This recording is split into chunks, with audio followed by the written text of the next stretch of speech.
So prayerfully, you can hear me this time or see me this time. We started inside, and for whatever reason, the Wi-Fi inside, I guess, is not cooperating. Although it cooperated well all through the night and well enough for me to be able to use it to be on the prayer call. But it is what it is. Sorry for running late. Had to run outside and try to set up. So hopefully the setup is enough to people's liking. But prayerfully, you came here for a word and not just the setup. So it is what it is. But thank you guys. Thank you for those who are on the podcast who are kind of catching up on stuff. We had to take a break. I had to come run outside real quick. Those of you who were patient, appreciate you. So it is what it is.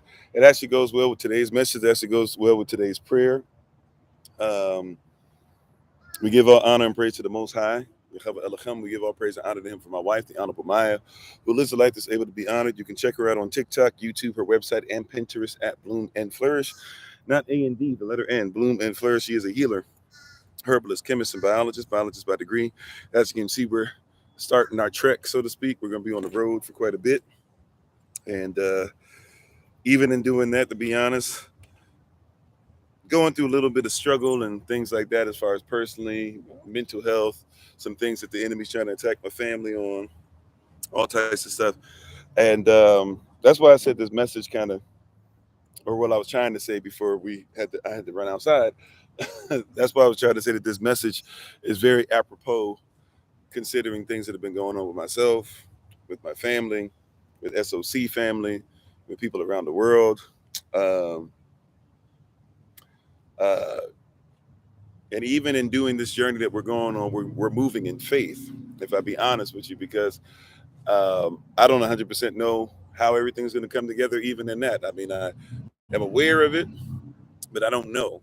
But I know Yah, and I know that He can handle all things. So this is going to be a little bit of, I'm not going to put anybody's business on blast, but if I just can be honest with you guys today, not going to be before you as long as we normally go, but because we're on the road, as we said, and we got to still make sure we make it to the next destination so that we can start going in a different direction of the country tomorrow. tomorrow. Um, but I'm going to share a little bit of my heart in this. I'm not 100% sure I know exactly where this is going, but I'm aware that the Holy Spirit's going to have her way. And I'm just going to be honest, especially those prayers that were prayed, talking about what could SOC do if 12 could, Le Monde à l'envers, if they could turn the world upside down.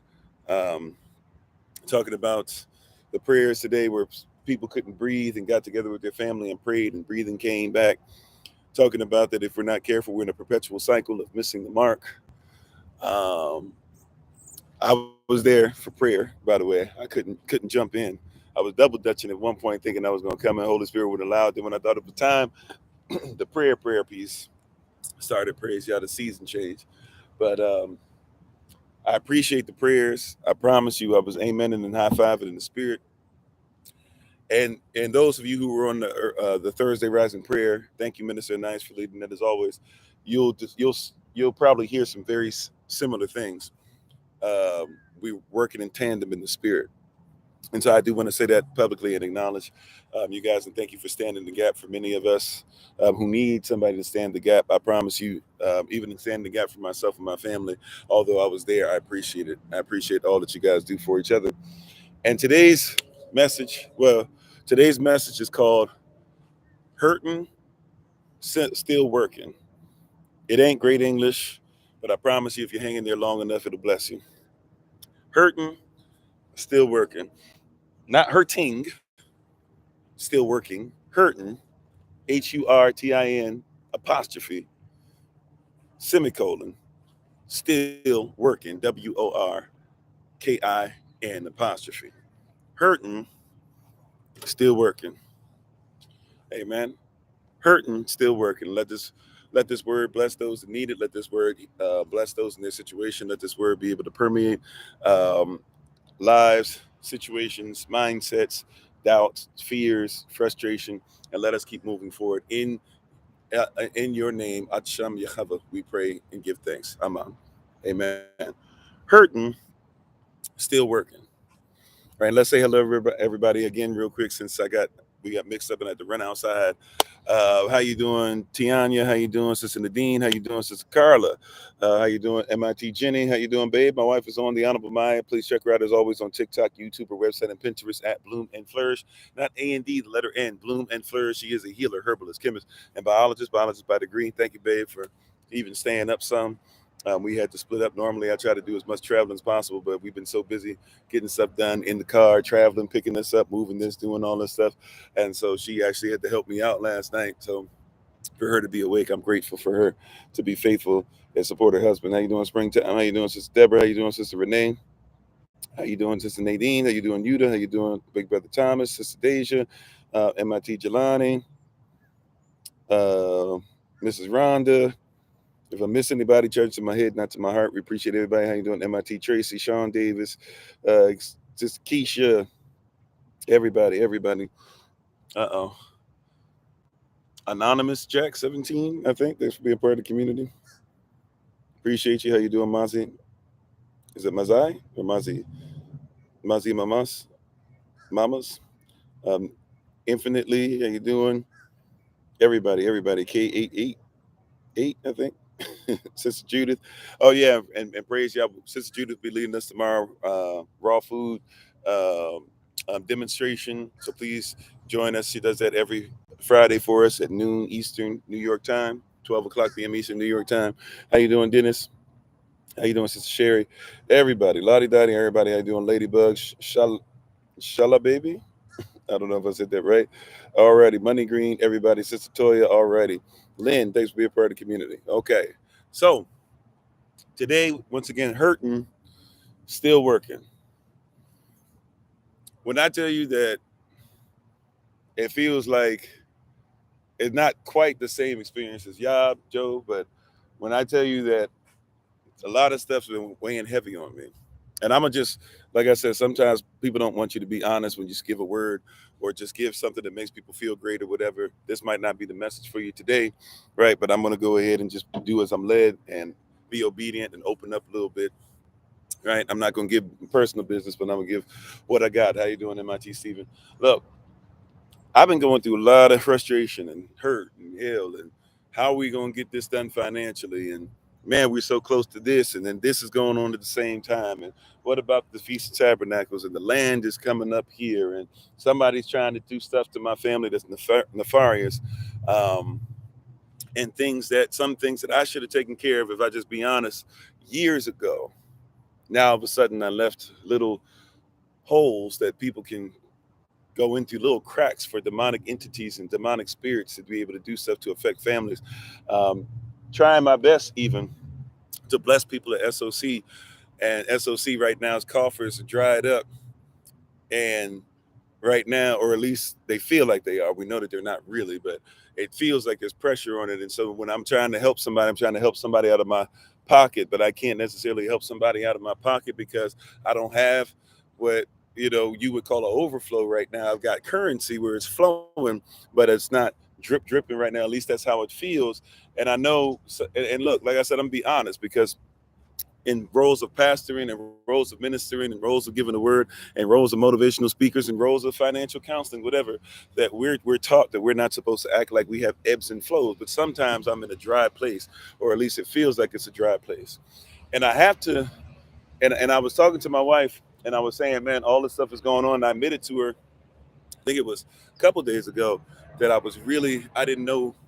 I got to a place where I was like, I don't know about giving up or anything, but I don't know what to do. Not giving up on my life necessarily, but as far as a lot of stuff that I got going on, I was like, there's a lot of people counting on me, and there's you guys counting on me, and the Most High is counting on me to be interdependent with Him. And I got a lot of stuff that's going on. How you doing, Jacob? And I'm trying to do a lot of truth, and I've got people that are assuming that I'm like pastors that just try to mess people over and don't have a real word for them, and a whole bunch of stuff. I'm just being honest. Like I felt like I was like, man, like not like I was gonna unalive myself. I don't want it to get misconstrued. That's not what I'm talking about. Praise Yah.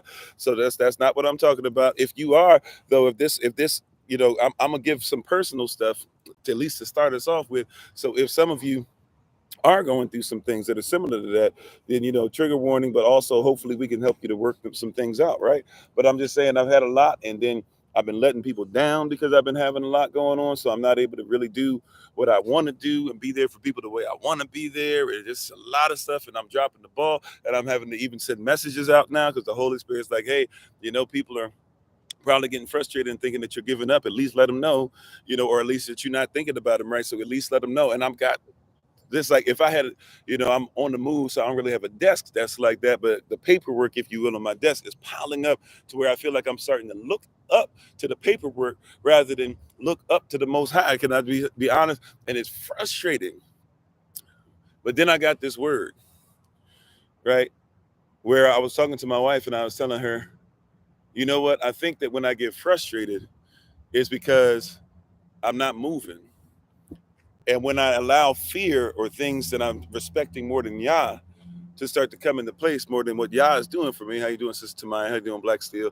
How you doing? I am here, Chris. When I allow those things to get in my life more and to have more time or to get more energy, it might take up time, but to get more energy than what the things of Yah do, or at least I'm giving it more energy. And I'm not saying you shouldn't give it any, but when I'm starting to give it more energy, or I've gotten to the point to where I start getting into, I don't know how it's going to happen, and I start allowed it to permeate, I start to get stagnant. I don't move. And I told my wife, I think I was yesterday, I told my wife, I think my issue was, I said, thank you for hearing me the other day. And thank you, babe, for hearing me the other day. I said, thank you for hearing me the other day. I think my problem is that as long as I'm moving forward, I'm okay with whatever's going on, right? But sometimes when I'm hurt, I don't move forward. And yes, I've got to heal. Sometimes you got to go to the hospital and you got to take some time out to stay still, at least long enough to make sure that somebody can help to bind you up. Sometimes you got to stay still long enough to help somebody be able to speak into your life. And I'm sorry, TikTok, we're going to go away just for a second, right? Hopefully you guys are hearing what I'm saying. You get in the context, right? Sometimes I might just have to stay still for a little bit, for a season, right? It's okay to stay still for a season. I'm gonna say that again. It's all right to stay still for a season, right?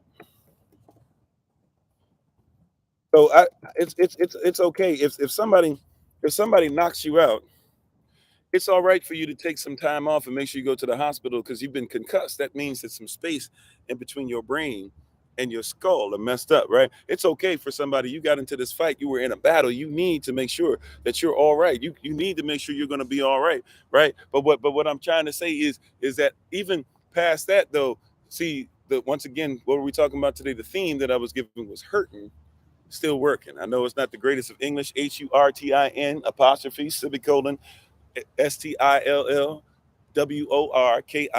apostrophe. I know it ain't great English, but I can make it work in the English language. I'm hurting, still working. And that semicolon in there is important because the semicolon says that whatever's on one end is works in tandem with the same thing on the other. So even though I'm hurt, it doesn't mean that I don't work. Come on, somebody.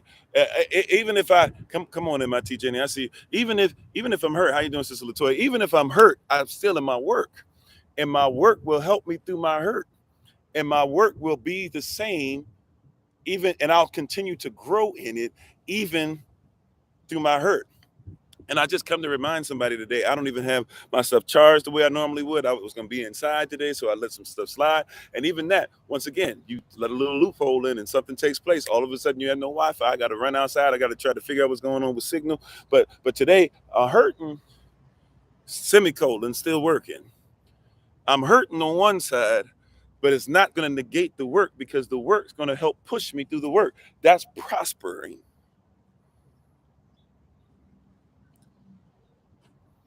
Yeah, exactly. Sometimes we give up too easily, right? So I'm hurting. I'm hurt, dog, but I'm still working. We aren't built to be broken. Come on now, watch this. And even if we are broken, watch this. Ooh, I can MIT Stephen, I'm gonna steal what you said, but I'm gonna work with it a little bit. Praise you. You get the credit. MIT Stephen, you said what you said, right? I'm gonna just take it a little further, right? I'm built, right? But things that are built, can they be broken?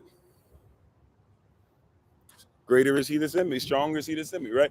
Check this out. And like I said, I might be talking to me today, and if it's flowing with you, if it works for you, let it work in you, right? If you hurting but still working, that's great. If you gone through hurt and you're trying to figure out how you're gonna get through hurt when it happens again, if you're trying to make sure that you're helping somebody else with their hurting, whatever this is, right? Let this work for you, however it works for you, right? Right. But check this out, peep game. I'm hurting but still working. If I'm built, I can still be broken. Right? Matter of fact, the Bible tells us, that it declares that Yah is looking for a broken spirit and a contrite heart. So just because I'm built doesn't mean I cannot be broken. But watch this. Just because I'm broken does not mean that I cannot be salvaged. If the situation is broken, then that means it can be fixed. Come on, right? So if the situation is broken, it means that it now has the ability to be fixed. And sometimes, I'm talking about me today. I'm not blaming anybody else. I'm talking about me. Sometimes I forget that just because I'm built to do great things doesn't mean that from time to time I do not need maintenance. Praise Yah. Hallelujah, somebody.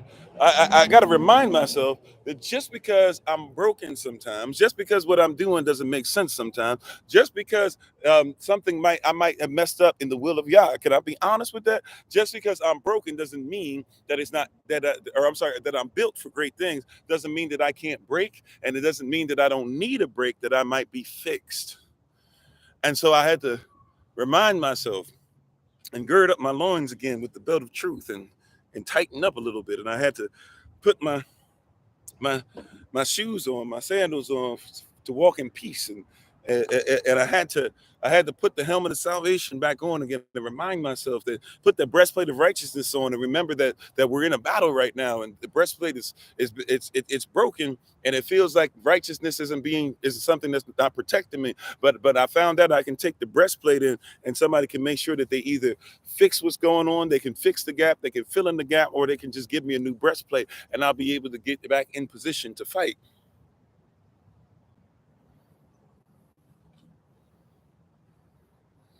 Right? That I can get back in position to fight. Right? That check engine light comes on from time to time. Come on, MIT Jelani. And the check engine light is not a it's not an indicator that the car can never be used again. Right? If you see the check engine light, there was a time when I didn't know, and I'm not that great with mechanics, car mechanics now, but there was a time where I was super ignorant. And so when I saw the check engine light come on, I used to freak out until I realized one day that the check engine light is saying something needs to be checked. Now it does need to be fixed, and you probably shouldn't just walk around, ride around in the vehicle like nothing's going on. But it is an indicator that something needs to be fixed, right? So now I need to take it either to the manufacturer or to somebody who is qualified to be able to help the car to be salvaged. Because I don't want the car to work kind of, sort of. I want it to work at its optimal efficiency, at its original status, at its factory settings. And really, if somebody could help me out better, even than its factory settings, because just because I bought the car one way doesn't mean that that's the best way the car can operate. For example, there was a friend of mine who's passed away for some years now, friend of mine, and he really liked this particular type of vehicle, this particular type of truck. I don't ask me what it was. I remember what it looks like, but I can't tell you the name or even the brand of it. But it was a big SUV. One of those SUVs, fits 8 people, got a bunch of space in the back, all that stuff. I mean, huge. It was black. And he had another one that was white, same exact model. And the first thing that he would do, he was somebody that used to be a mechanic.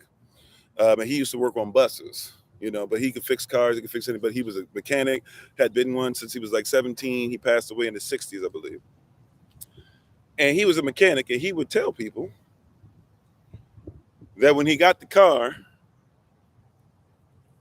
wasn't up to code, or not up to code, but the car didn't work at optimal efficiency.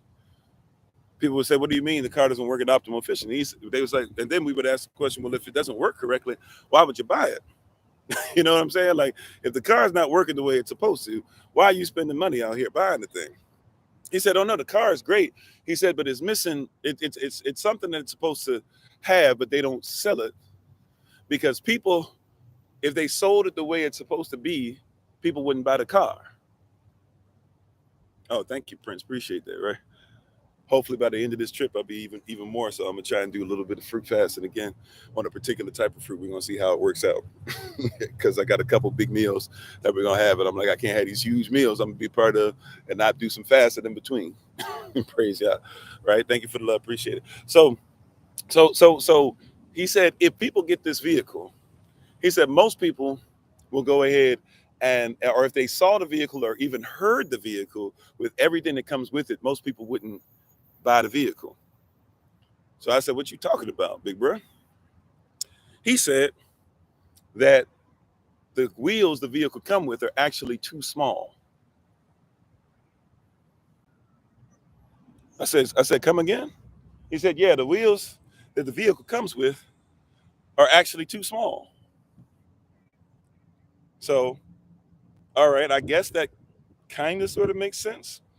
But I mean, can't you get bigger wheels for almost any vehicle? He said you can, but he said if for optimal efficiency for these particular vehicles I'm buying, the wheels are supposed to be really, really big in comparison to what they come with.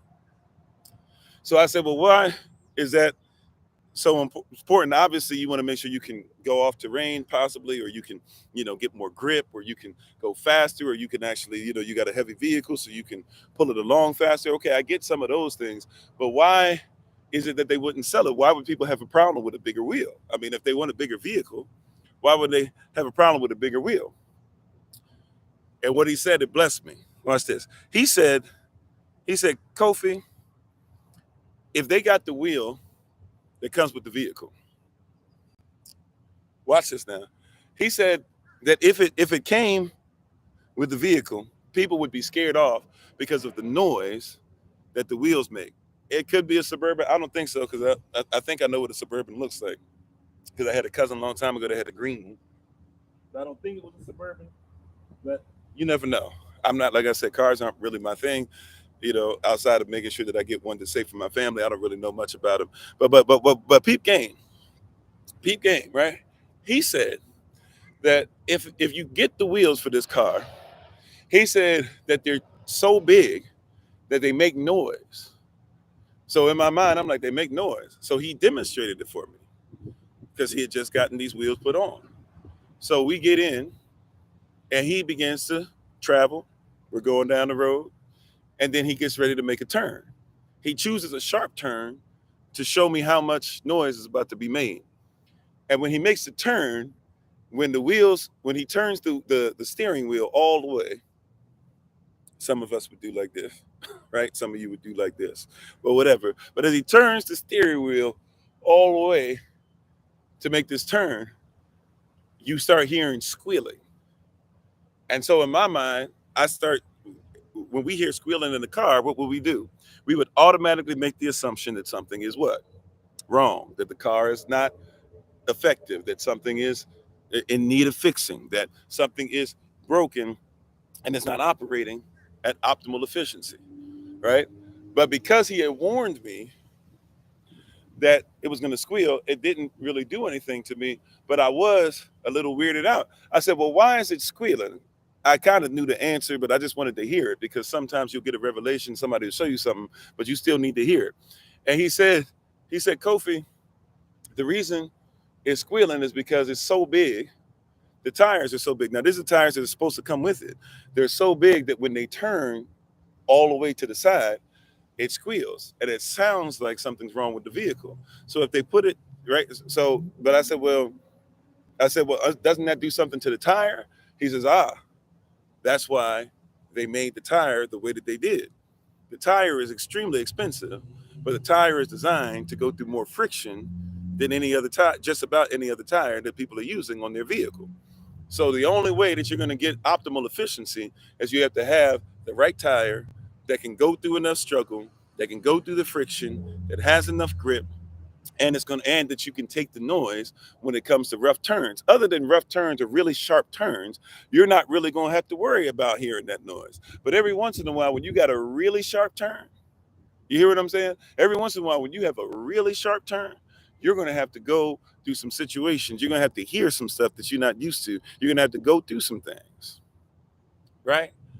Thank you for the love, appreciate it. And and he doesn't know still to that day those words that he spoke. He's well, maybe he does know. He's been gone from this side of eternity. He's been gone for some time, but those words still stick with me. That hey, be ready, be ready, be ready to go through.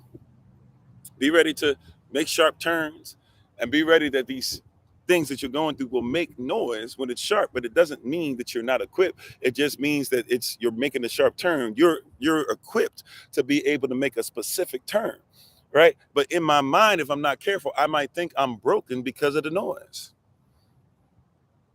I don't know if somebody caught it, right? I might, if I'm not careful, the noise of my family might make me think that I'm going the wrong way. If I'm not careful, the noise of the bills might make me think that this is not righteous and nobody cares about me. If I'm not careful, the fact that I'm not able to carry certain things that I thought I'd be able to carry at least for a season, I might try to say that means that I'm not great at what I do. I'm not equipped to pastor. I'm not equipped to be a great father. I'm not equipped to be a great husband. You might think you're not equipped to be a great mother, right? But just because you're hearing some noise, it doesn't mean that something's not built. So something can appear sometimes to be broken. It can sound like it's broken. Look, the finances aren't there, but the vision is clear.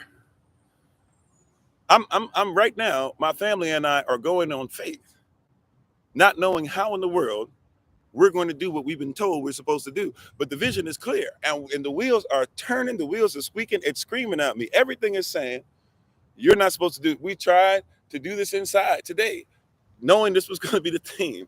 Tried to get on prayer today. Listen to the prayer. As soon as I tried to jump in, it was no time for me to even put it there. Tried to go ahead and do this inside. And now it looks like it's trying to rain. So I'm probably going to have to run inside the vehicle and try to keep this message going. Right? I'm hurting, but I'm still working. This thing has been working on me for a long time.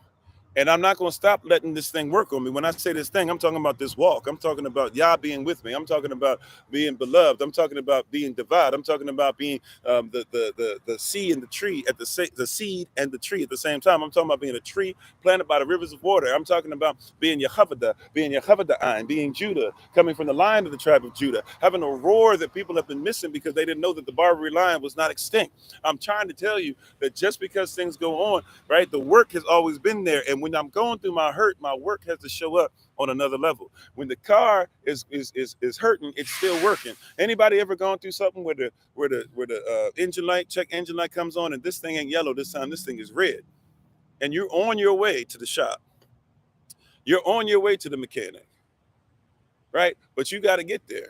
Maybe you had a flat tire situation, and you can get the tire fixed. You right down the street.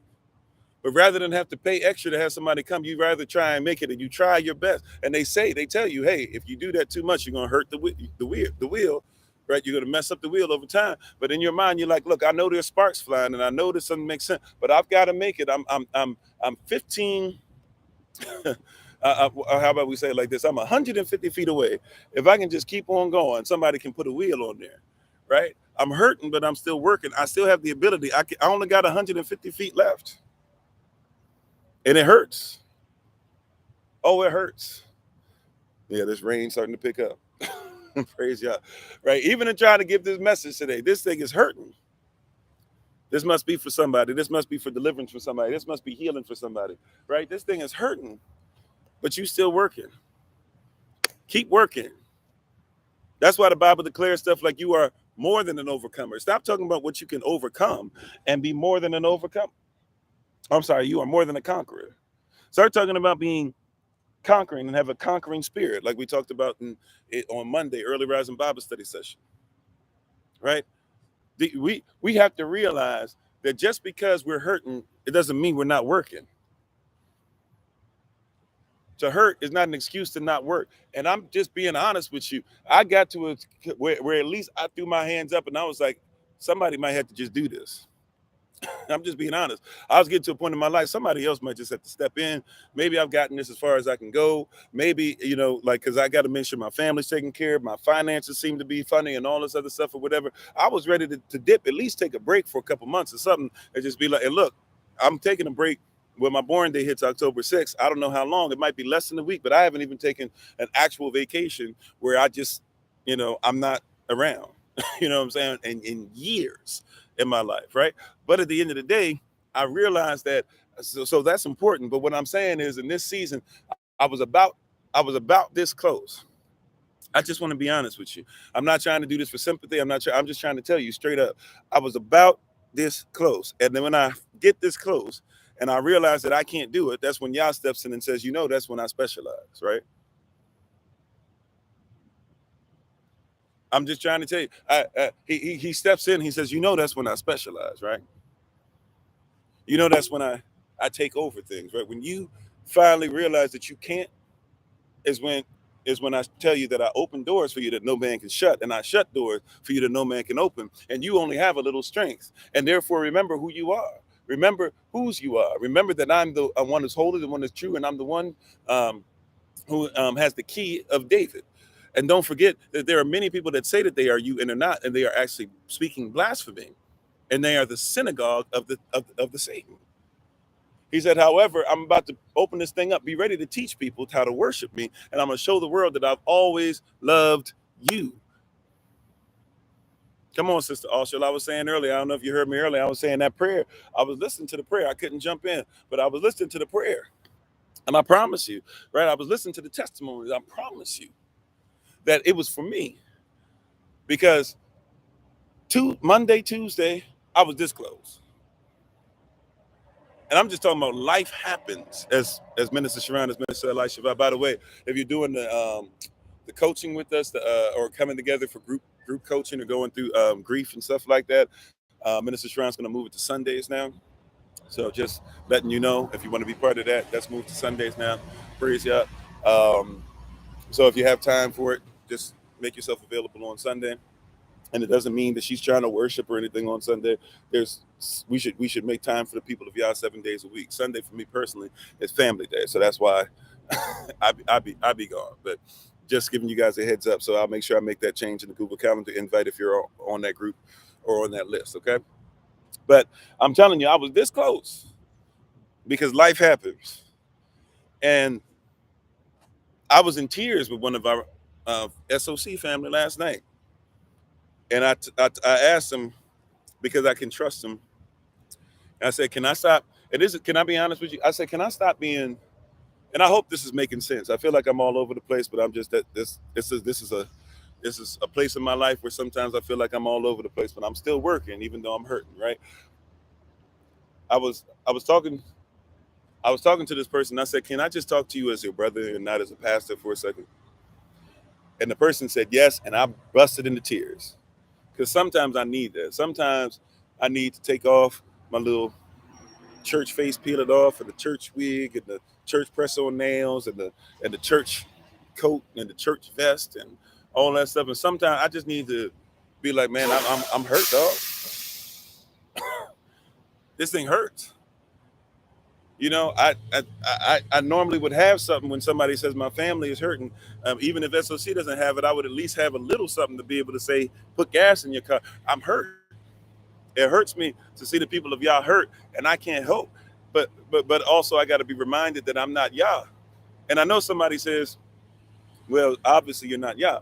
No, hear what I'm saying. Sometimes I got to be reminded that it's not my responsibility to be able to fix everybody's problem. And it's okay that I can feel bad for the person, but I don't have to blame myself because I'm not perfect. I'm hurting, but I'm still working. And then this person said, and a lot of you even behind the scenes caught wind of it, felt in the spirit, and helped me out in different ways. And I am grateful, because I'm telling you,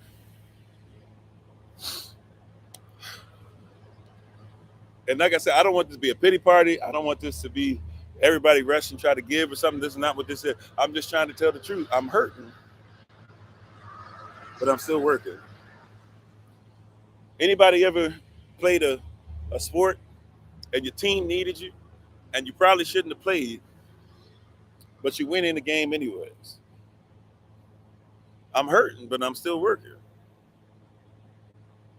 I'm just saying, I'm I'm going through, and somebody needs to know that about your life. And I apologize for the noise. Like I said, I did not plan on coming out here. It is what it is. We got to make this work. But look, or we got to keep working even though we hurting. Look, I'm trying to help somebody to realize that just because you hurting doesn't mean you can't work this thing. Just because you're going through some stuff doesn't mean you can't work this thing. Just because everybody seems to be coming against you, it doesn't mean that you're doing the wrong thing. And one of the worst things that we can do, I almost did it myself, so I'm raising my hand. One of the worst things that we can do is just stop what y'all told us to do. It's time to work, even though we're hurt. When that ankle is twisted, you still go to work, don't you? When you don't have enough gas money to get back home, but you need to get to work, you still go to work, don't you? When you don't know if your children gonna act right, you still go to work, don't you? Hear me now, somebody. When your spouse and you don't get along, but you still know bills need to be paid, you still go to work, don't you? When you were going to Cirque and the church, and they said give a tithe or an offering, and even though you didn't have it to give, you went to work and you would pray and ask that you would get a promotion, that you might be able to have something to put in the plate next time. You still went to work, didn't you? I'm just saying all these things. It's time for us to go to work even when we're hurt. It's time to go to work. It's time to be in your work. It's time to go to work. I'm speaking to me right now. If I'm just being honest. Right? For you, this is great. This is for Kofi today. Sometimes you get a message to where you get to talk to yourself, and everybody gets to see it happen. And so, if you get something from it, praise Yah. And it's not my. I'm not saying this over and over again to exclude you. I just want you to know I'm not talking about anybody else in here today except me. If this is something that agrees with your spirit, then let it be. But I'm talking to me today. I'm just being honest with you. If you want to listen into the conversation, but I'm looking crazy today because I'm talking to myself. I don't mind talking to me sometimes. Kofi, you've got to realize that even though you hurt, there's a work. There's somebody depending on you to make sure that you work this thing out. There's somebody that gets up every day because of your work to listen to something that helps them with theirs. There's somebody out there who's listening to me right now to where if you did not cook the meal, they would not make it through the day. Stop thinking that you are minimalized or realize the power that you have. See, sometimes because we don't have the power of being the manager, you think that you're not there. But there's some people that every time that you don't show up to work, they notice. Let me tell you, because sometimes you're so into thinking that the world has you thinking you can't do this, you can't do that, you can't make it, you're not as great as you are. I'm trying to let you know that there's somebody that when you don't show up, when you're not on the live session, when you're not calling, when you're not texting, when they don't see your face on whatever group, when they don't see your child on the stuff for work. By the way, those who are there for Kung Fu yesterday, we actually recorded the Kung Fu session to make sure everybody's learning their stances. So I'll try to send that out to you later. Sorry to put that in there, but let me just put that in there. But there's somebody that even when your child doesn't make it to French class or Kung Fu or the Shabbat school, there's somebody out there to when they don't see your smile on the Zoom. There's somebody who, when they don't see you post a video, there's somebody out there who is bewildered, befuddled, and astounded because you did not show up to work. How you doing, Sister Karen? Because you didn't show up to work. And it's difficult. And look, you can't do everything. So here's a decree. I started saying this a while ago and reminding people, but let me say this again. I cannot do everything, and I will fall short because I am a human being. How you doing, Sister Kimberly? However, when I show up, I promise you I'm giving you the best that I got. You know, you should know that about me by now. And that's what you got to do in your personal life, is you're not going to be able to fix everything. You're not going to be able to cause everything to change tomorrow. The sisters are going through 21 days of motivation right now. That means it takes at least 3 weeks to be able to make a habit. Praise God. They're going to be going over it probably for 21 months straight. Praise God. Thank you for Elder Maya for helping the sisters and helping and all the sisters that are willing to keep developing and the brothers who are willing to keep developing on their end and the children that are developing on their end. But I'm here to tell you that it's time to put in work and realize that the work is what helps you through the hurt. There's somebody listening right now who's hurt, and if I didn't show up at my work today, who knows where they would have been. Whether they watch this later on or they watch this now, and somebody says, "Oh, well, you think you all that? Look at your views." I'm not talking about I need to hit 1,000,000 views for somebody to be blessed. There's somebody right now who's listening to this word, who's getting better, who's being healed, who maybe is not even going to do something that could be way more drastic than just not doing something for a day, right? Because I'm in my work. What would happen if you realize the importance and the value of your work? If you realize that there are people on the street that need your work done, that there's people that are your neighbors who you've never even said hello to that need your work.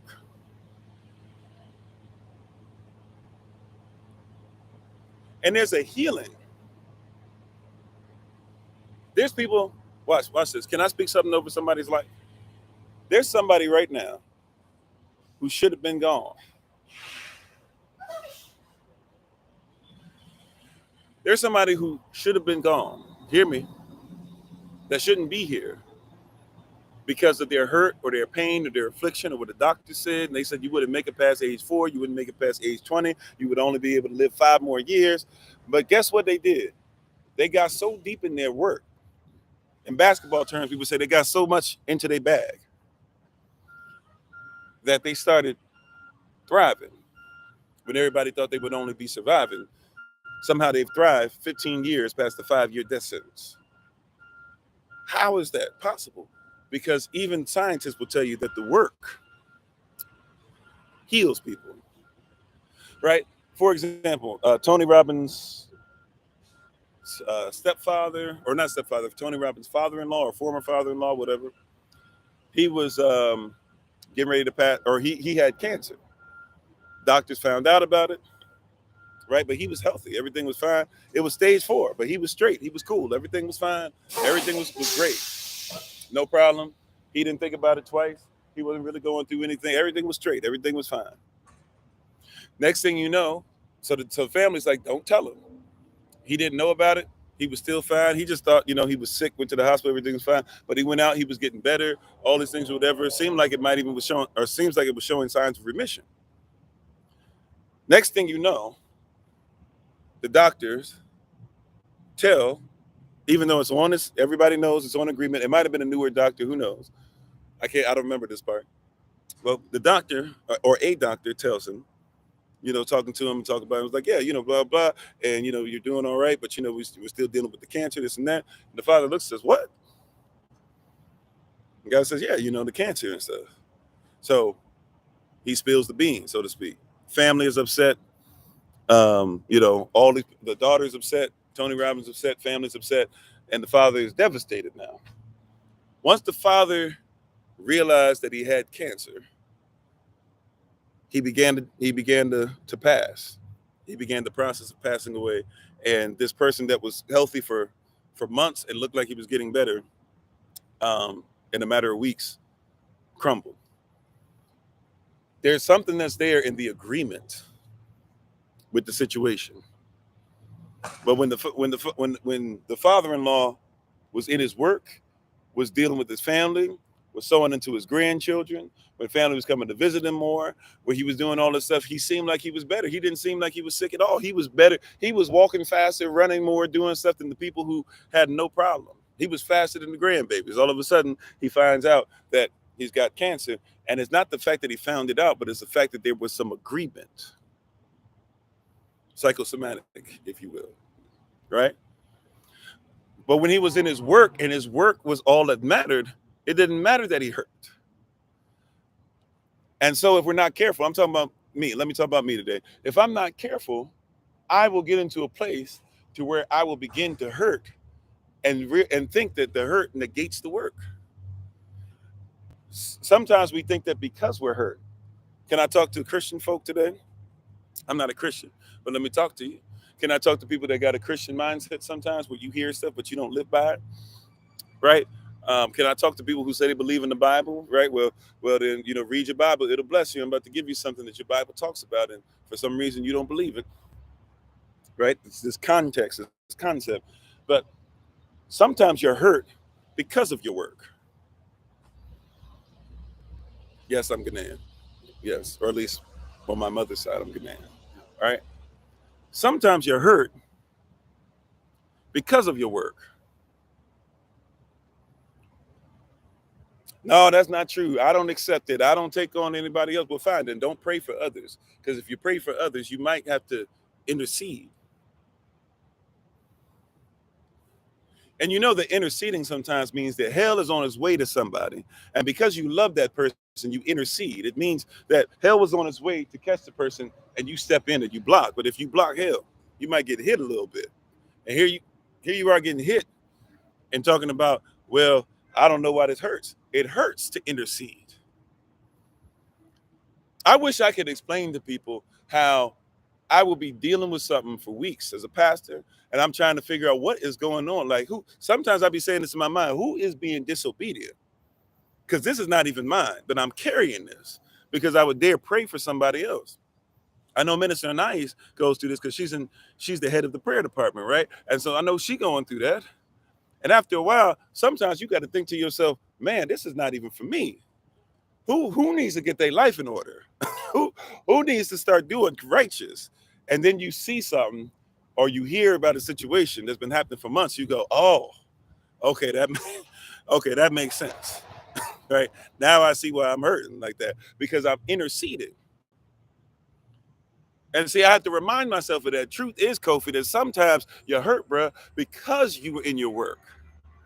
This work is not for the faint of heart. This walk is not for everybody. Not everybody is called to do what you do. Not everybody has the long suffering. A lot of people have patience that runs out, but a lot of people aren't willing to suffer as long as it takes. A lot of people aren't willing to have somebody stab them in the back or spit in their face or just do some stuff that is outside the will of Yah to a point to where they don't recognize what they're doing to the family. But that's what you're called to do. You better work your faith.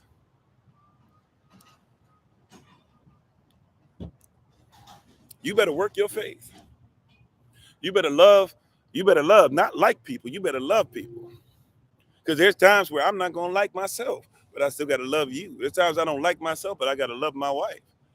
See, and when I focus on that, that helps me in the depressive statement, that places. That helps me in the places to where I might even consider some of you who even consider unaliving yourself. Yeah, and to carry and to feel the burdens of others. Stop letting people tell you that means that you're a bad person. To be empathetic does not mean that you're a bad person. Man, you shouldn't be carrying anybody else's burdens. Let them carry it. That's the problem. Look, from time to time, look, if you're carrying stuff just for the sake of carrying it, if you just carrying everything, be led by the Spirit. Touch no man suddenly, right? Pray about it. Think about it. Look at the situation. Don't just help for the sake of helping.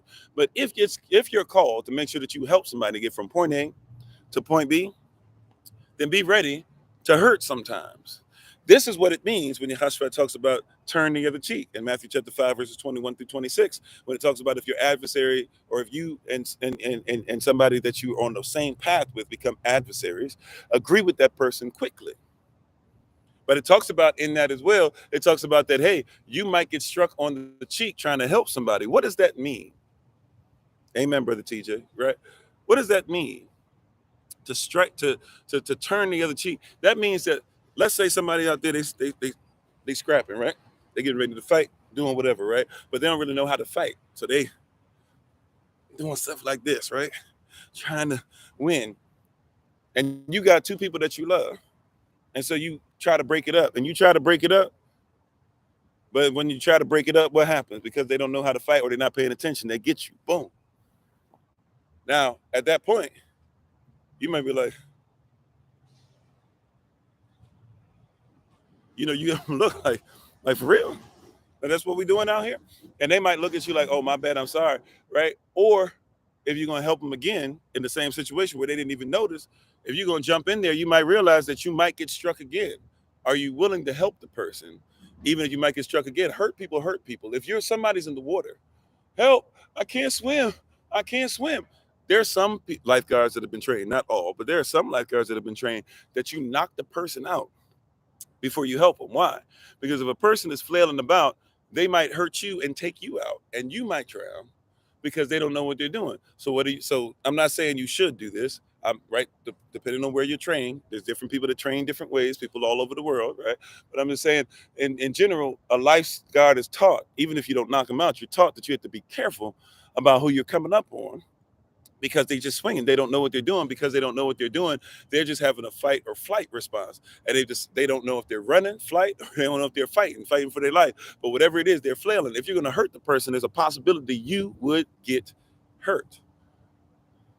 Well, the Lord's Prayer comes up in the next chapter, Matthew chapter 6, right? Right now, we're talking about Matthew chapter 5, verse 21 through 26, specifically verse 25 and 26, I believe, right? So you got to be careful, though, when you try to help somebody, right? You got to realize that this person is not at the Lord's Prayer right now. This person is still in Matthew 5. They're not in Matthew 6, 9 through 13. They're not in the forgiveness mode, Matthew 6, 14 and 15. They're not in the mode where they're seeking first the kingdom and all its righteousness and all these things being added unto them, and giving no thought for tomorrow will take care of the things of itself, sufficient to the evil thereof, Matthew 6, 33, 34. They're not in the place where they're not making sure that whatever they give shall be given unto them, Matthew 7, 1 and 2. They're not in the place where they're not worried about the mote in your eye, but they're worried about the beam in their own eye, Matthew 7, 3 through 5. They're not at the point to where they're not giving pearl before swine, Matthew 7, 6. They're not at a place to where being obedient to the golden rule. Give unto others, or do unto others you want done unto you, for this is the law and the prophets, Matthew 7, 12. They're not at the point to where the end of Matthew 7, where they're building their foundation on solid ground. They're still building it in the sand, in between the sea and the land. Sand, sea, land. That's where they're building it. They're still in the in-between phase. And they realize that they don't realize they've been listening to Pharisees that really have no authority. Like when Yahushua finished the Sermon on the Mount of Matthew 7, they realize he spoke as one having authority, not as the Pharisees and scribes, right? They're not there yet. So you're dealing with somebody that's just flailing about. And if you're going to help this person, what does that mean? It means that you might get hit in the face. You might get struck on the cheek. You might get hurt.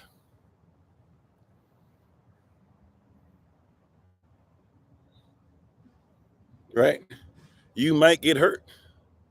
If you're gonna help somebody, you might get hurt. But I'm hurting, still working. I might drop my phone and have a crack in it, but the clock still works. I can still dial you. I remember I've had phones that I've dropped before in the past, and I used to be somebody that couldn't really afford much as far as a phone. Praise God, just being honest. I was the flip phone cat. I was the cat that was Boost Mobile, Cricket. What was it before that? No, Boost was first. Cricket came last. There was something in between there I used to do as well, right? But I was the cat that whatever I could do, can I get a phone for $30, $40, whatever? And if I dropped the phone, you dropped some of them phones that you got back then, it was over, right? I don't care how sleek it looked. I don't care if you finally got a smartphone. When you dropped it, it was over, right? But you thought, but see, it would be cracked, but you could still use it. Now, sometimes certain parts of it couldn't be pressed and everything, but if it cracked, you could still use it. And I would try to show it. Metro PCS is one. I didn't use Metro PCS, but I'm familiar with it because I help people with that, right? But if I dropped certain phones, sometimes especially because I didn't buy the case. Should have always bought the case, but sometimes I had the extra $10, $15 for the case. So I just got the phone and tried to make it work, right? And so sometimes I have a cracked phone, and I would try to show people information on this cracked phone. How you doing, Sister Iska? I would try to show information on this cracked phone, and people would freak out. I'd be like, hey man, look at this. Everybody, and people go, oh my gosh, like literally, church folk, people supposed to believe in Yah, would run away from a screen because they were like, oh, that does something to me when I see a phone like that. But I would be trying to show them something, and sometimes, depending on how cracked the phone was, because I couldn't afford to just go out and get another one, so I might have to deal with that for some months more. And sometimes when I'd be dealing with it, it would start flaking apart. And I could still use it, but I'd have to be very careful. And I would even have to go to a point of trying my best to do things like I would try to show people verses, or I would try to read verses, and I had to get better at memorizing certain things, because I would have to. It would take me sometimes 10 minutes to read something that I should have been able to read in 30 seconds, right? And so I became great. It helped me down the road with certain things that I do now, right? But I learned that just because the phone is broken, I still got to use it. I still got to put notes in there. I still have to know the calendar. I still have to know if it's going to rain. There's a lot of apps and things that were attached to on these devices now, right? And so I still would use the phone, even though it was hurting. That thing was still working. And even if everybody looked at the phone and they thought I was low status because I had a crack in my phone, it didn't mean that I can do. Matter of fact, there's a lot of videos now. Some of these YouTube videos have been taken down because they took away the old YouTube channel. But if you were looking at some of the videos that still pop up, or sometimes when I put memories up on Facebook, or when I do certain videos that are the old me on there with the shaved head and all that stuff on Patreon and stuff like that, a lot of that stuff was put on phones that were cracked up in the screen, but you couldn't see the cracks. So all you see is a clear picture. Because just because I know there's cracks doesn't mean that the person watching me knows there's cracks.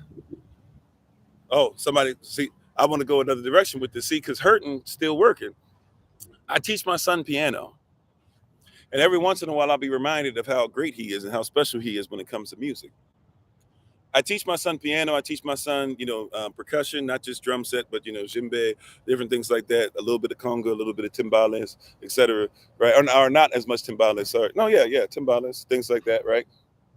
Um, but but I teach my son different instruments, and he even has a little bit of guitar. He's done a little tiny bit of bass guitar. He's not really ready to. I can't say he can really play bass, but his father's a musician. So one of the things that I want to give to him, if nothing else, because it helps with certain cognitive skills, helps you with science, helps you with math, etc., and helps you with art, helps you to express feeling and to communicate.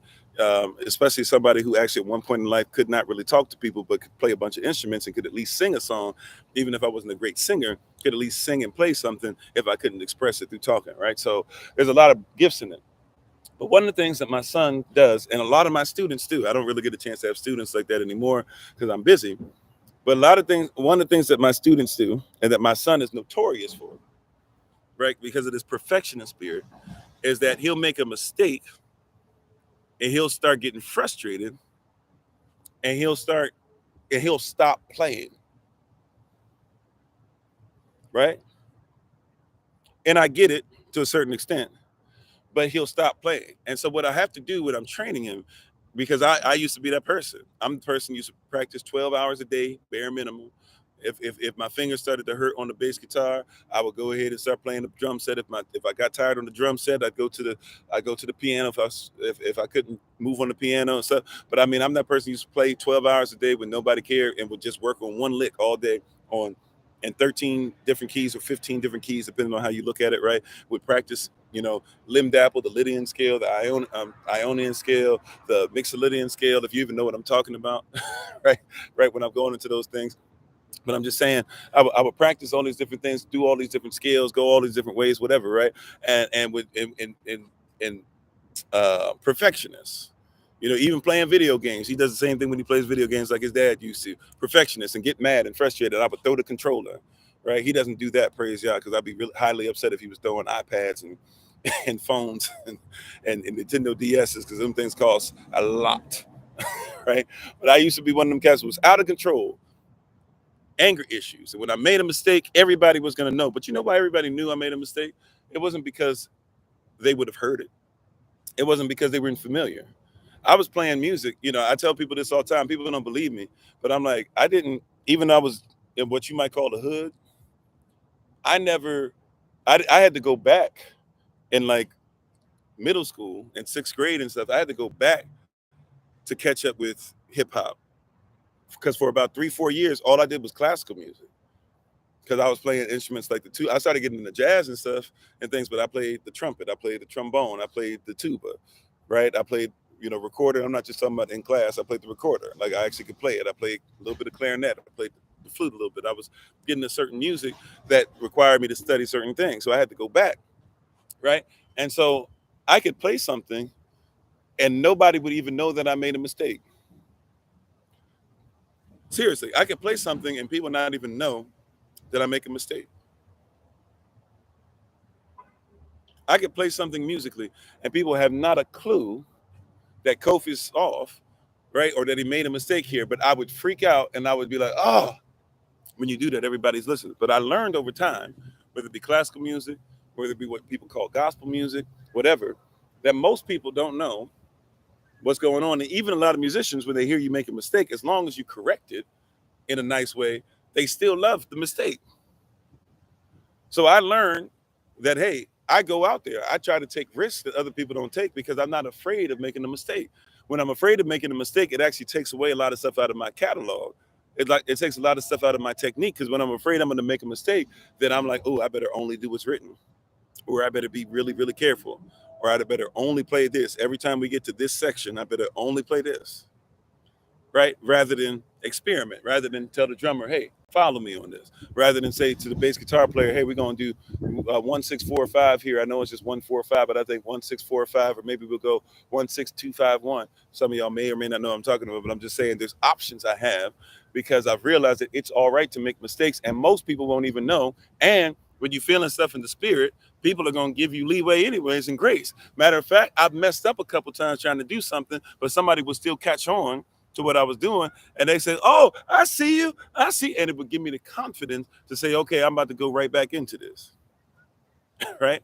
Okay, I see what you said. Okay, all right, they saw what I was trying to do. I missed a note, but they saw it, they caught it, so they already there with me, just because they caught what the attempt was, even if I mess up. And I started realizing that my mistakes are not an excuse to stop. And that if I'm hurting or if I'm making mistakes, I'm still working. I can still work this out. I've learned that I can be a half step off, but I can still be tension. And if I allow the tension to sit there sometimes, where people, you'll even see people go like, and feel the tension. They'll be like, oh, they'll start rising up, and then you resolve it. They go, and then they put their hands in the air, right? I learned that there's really nothing, no mistake that can't turn into righteousness if I would just hang in there long enough. And so with my son, I've had to teach him that, hey, nobody knows. I know because I'm your teacher. But the average person that you get in front of and you play, they have not a clue that you don't know what you're doing on this part. The only thing that gave it away, son, was that you stopped. I know it because I taught it to you. I taught you to do it specifically that way, but others don't know it. Yeah, we end up being our biggest critics, and if we're not careful, we can criticize and self-condemn so much that now we can't even get what Yah has for us or what we're supposed to work. Just because I'm hurting doesn't mean I'm not working. Just because you play Fury, right, and you missed the, when you went to the A minor section, or well, it's all A minor, really, I guess. But you know what I'm saying? When you go to dee dee da dee da dee da dee dee do do do, a lot of people don't even think about the do do do. They just think da da da da. This is what people do. They only think the right hand. If you don't know what I'm talking about, I don't know if I'll be able to describe it well enough. But a lot of people, all you know about Furry Elise is dee da dee da dee da da da da da da da da da da da, but dee da dee da dee da da da da. That's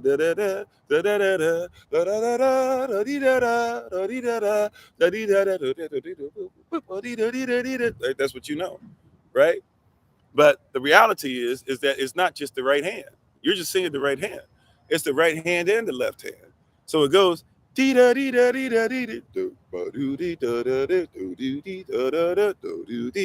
right? Now, most people, if you made a mistake with the left hand, wouldn't even know unless it was something egregious.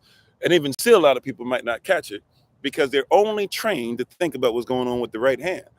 But just because your left hand might make a mistake, if somebody's only looking for the right hand, then it doesn't matter. But see, this is when you got to be careful too on the reverse, because see, this is what happens with a lot of people. Praise God. Come on, Holy Spirit. Watch this. A lot of people, they don't look at things wholly anyways. They don't look at things holistically anyways. And so a lot of you think stuff's working because you don't think there's any hurt, not realizing that all you've been trained to do is look at half of the score rather than realize that there's a foundation. There's a left hand. There's another side to things. And if you're not careful, people are playing some things and saying some things about you and playing you for a fool and playing you for a patsy. Sorry to go and use a 1920s word on you, but to play you for a patsy because you have this mindset where you think, where you believe that as long as what I'm trained to hear is righteous, then everything that I'm not trained to hear must be righteous. And that's not how it works.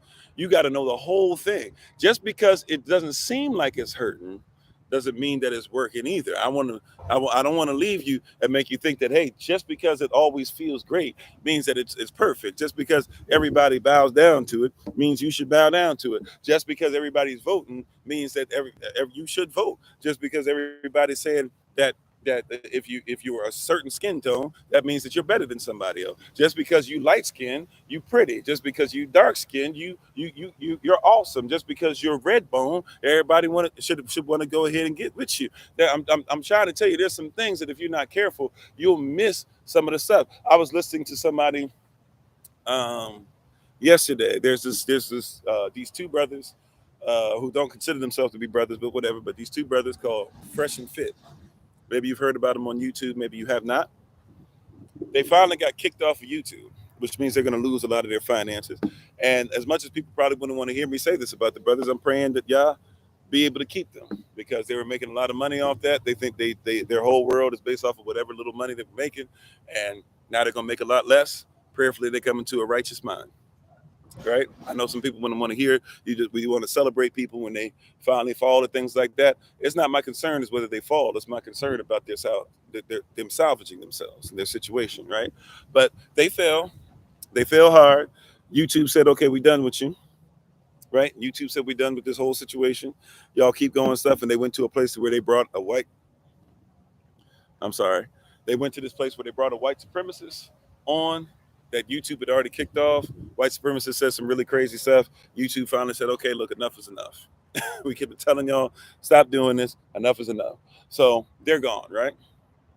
And when you look at the situation that's going on, and we're talking about things that are there was a guy who was on there, this white supremacist, and I mean that because that's what he is. He was talking about how and look, I know this for educational purposes only. I didn't say anybody that disagrees with me is one. I said this guy is because of what I'm about to tell you. All right, how people will use this alt right type stuff, these Nazi type principles to be able to tell you stuff that doesn't make sense and to make their points valid. So he was busy trying to say that he doesn't think that black people go through redlining in the sense as far as educationally or education wise. He doesn't believe that we have it unfair. He said statistics show that black people have low IQs in comparison to white people. That's what he said, right? That's what he said. Now I already know where this rhetoric comes from, and see, this is something that we can talk about because we can talk about it on the opposite end with us that we think that all skin folk is kinfolk. Right? Just because somebody black and just because they say something that makes you feel great, it doesn't mean that you're seeing the whole picture, right? Like we said, just because you know what the right hand is, doesn't mean you know what the left hand is, right? But I'm sorry, hold on, where are we at? What we calling today? Oh yeah, hurting. I'm trying to put this on the podcast, y'all. Just make sure that they can get it. Sorry, but yeah, we're talking about hurting, not working. I'm hurting, still working. That's what it was. Praise y'all. I'm hurting, still working. And he was saying he was making the point to say that black people don't do as well as on the IQ test. And he said, since black people don't do well on the IQ test, he doesn't think that schools are redlining or anything like that. He just said black people just don't have the ability, the cognitive skills. It seems like scientifically speaking, they just can't learn like white people can. Now, if you're not careful, you could even say maybe that makes some sense. Or, hey, we're dealing with slavery, so maybe we just slow. Maybe some of us, because they made our mothers and sons even lay down with each other and call them mother effers and things like that. And the black lady agreed. See, I didn't even catch that part. I didn't even catch that part, Big Brother Thomas. Wow. So I'm gonna have to go back and look at more of it. But but yeah, and a lot of black people would. There are a lot of black people that agree that we're less than. Y'all seen some of them out there. Y'all seen some of the Sambos out there. And yes, I meant exactly what I called them. Y'all have seen some of the Sambos out there. I didn't stutter. If there's a Sambo and you don't like it, then you need to stop being one. Praise y'all. Hallelujah. Sometimes I'm trying to make sure that everybody's, everything's what they can say copacetic, but sometimes I just got to tell you that you doing some stuff that you boule to your face. right? But but this but this one right here, right? And he tried to use, now if you're not careful though, you don't look at what the holy thing, the holistic thing, and how your people are hurting while still working. What you mean, Kofi? What is it that I'm missing? If we're doing bad on IQ tests, then how is it that we're just, maybe we're just, maybe it's right, maybe we've just been talking about this stuff. No, get that Boule spirit out of here. Get that Sambo spirit out of here. All right. The reason why you're going through what you're going through is because you have to figure out, is an IQ test worthy of your time? Does an IQ test have any value for you and your community? And you don't want to talk about that, but that's truth. Does an IQ test do anything for you or for your community? Somebody says, what you mean? Who cares? Well, no. Where does the IQ test come from? Glory. Yeah, we put a glory on that, a hallelujah on that, right? Where does the IQ test come from? The IQ test is not a random test. It's not something that's supposed to make sure everybody's on the same level. Yeah, like grade A meet or something, right? The IQ test got its way in Paris, right? En le français, in France. Now, people have had versions of this, plenty of them. But what you use is something that ultimately came from a French way of thought. And the French, they made the IQ test originally to make sure that they figured the people that were in Paris or in places that they considered like Paris and other places that were supposed to be greater and supposed to have better, better because they were a better class or whatever. They made sure that they test a specific way, a certain way, to make sure that what they knew intellectually, because remember, intelligence just means the information that one has. Yeah, so they made the IQ test to separate the riffraff of the country bumpkin, the French country bumpkin, from the sophisticated French one. I know it's sophisticated. I'm messing with the word today, right? With the sophisticated one. They said, you don't know what we know, even though the farmer might know more about land, even though the person out there might know how to treat their wife better, even though the person out there might travel more, whatever the case might be, doesn't matter. We're setting this thing up to where if you speak like us, even when they speak French right away, if you go over to France, you got to realize how heavy this thing is and how culture works. You go over to France, they're not allowing you to just speak their language and speak it poorly, especially. They're not allowing you to just speak their language and then speak it poorly on top of that. Oh, no. Oh, no, they ain't doing that. If you go over to France, you better speak French and you better speak it properly. They don't even call it French. They call it the French. It's not français, parlez-vous français. It's really parlez-vous le français. Like, you're not going to have random names in France. If you're going to be born in France, you have to pick a name out of what they have because there's only certain names that they rock with. And I'm not mad at it because every culture should have that. The Bible even declares, if my people, that means nation, if my nation who were called, that means kletos, invited. So if my nation who's invited by my name, my sham, that means my authority. If my nation who were invited by my authority would humble themselves and fast, pray, turn from their wicked ways, then would I hear from heaven. But the name is very important. So I'm not mad at it at all. If we went back to our names rather than you having to be John's son and Stephen's son and and uh, and um, and Washington and all these different things or whatever, and you would go back to being who you were, then I think that would be a great thing for the diaspora. I really do. Right? We want to hold on to these things that don't even have nothing to do with us, and then we're trying to figure out why we're backing down. But anyways, the IQ test was made off of what? The IQ test was made off of somebody else's intelligence, what they consider to be intelligent, the class that you're supposed to look up to. But what if they're not my standard? Why would that be my intelligence?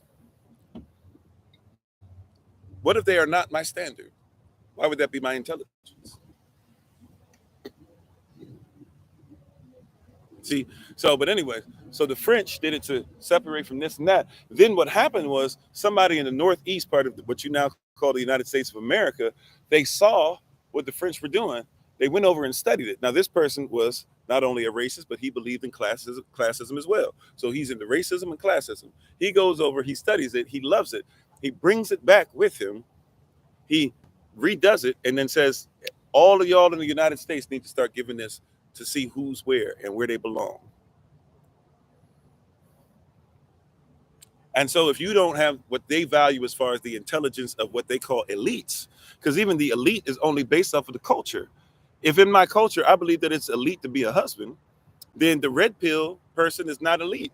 The high value man in Western society is not a high value man in my society, because the highest value you can get to being a man in my society is being a husband and being a spiritual wife to the Most High. That's the highest value you can get as a man. You can't be a high value man in my society and you don't contribute to it. You can't be a high value man in my society and you don't make sure the little boys are getting what they need. You can't be a high value man in my society and you're not even trying to be healthy.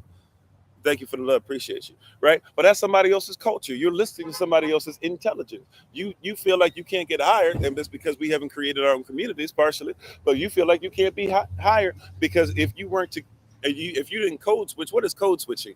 Code switching is saying, hey, there's a code that we use where in our community we believe that this is high value, but when we have to work for you, we put our high value stuff to the side so that you can go ahead and be the one to be the barometer. So we always have to put you underneath or you above us, even though we believe us to be high value too, but we don't think that there's anything that we can get from ourselves. So hey, if a job is what makes us better, if a piece of paper that says 10 or it says 10 or 100, even though it's the same piece of paper, but if you write those different things on there, I'll go ahead and agree that one means more than the other, even though there's no gold or silver to back it up.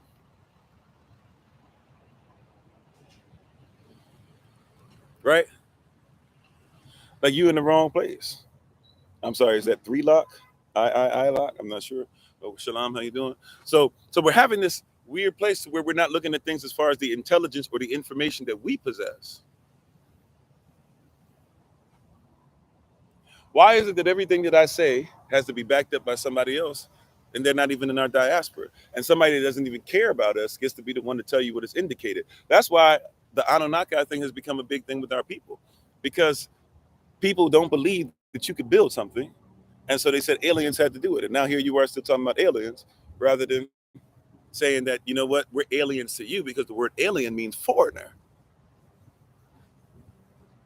And rather than give the foreigner that they don't believe has the intelligence to do what they cannot, they say that we got to come up with a foreigner that's just higher than us. But we can do what we can do because of the foreigner to this world that's higher than us, who's our family member and makes us foreigners too. See, Yahashua says, my kingdom is not of this what? World, this cosmos, this system. It's foreign to them.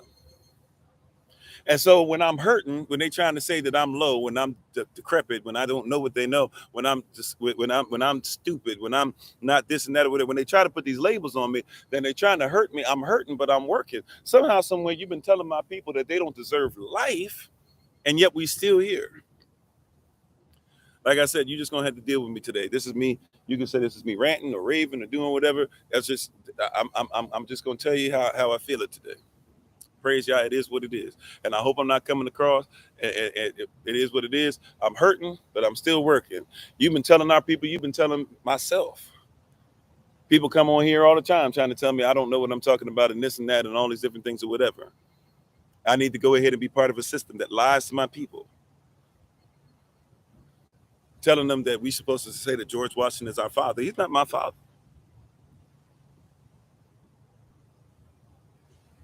So you better be careful out here. Whoever your father is, you know that's your source. Abba is source. Whoever your father is, your Abba is, your Allah is, your Aleph is, that's your source. That's your number one. We always do this stuff. We always have it on our YouTube channel, right? That's your number one. If Abba is source, you better be careful who these people are that you calling your father. That's why when they talk about the patriarchy, they can't be talking about me, because patriarch means you talking about my father. But if George Washington's not my father, then I don't treat my women like George Washington did. And by the way, George Washington's wife, once again, not all skin folk is kinfolk, George Washington's wife, she passed for white. She wasn't even white. She was called brunette, or what you now call today brunette. That was a word that didn't mean that she had black hair. It meant that she had Moorish features. She had that one drop rule. She had some black blood in her, but she looked white enough. So George Washington, who would go ahead and do that word that rhymes with grape to all of our ancestors and our mothers and our aunties and all that, the one that he wasn't graping was the one that he was rolling with.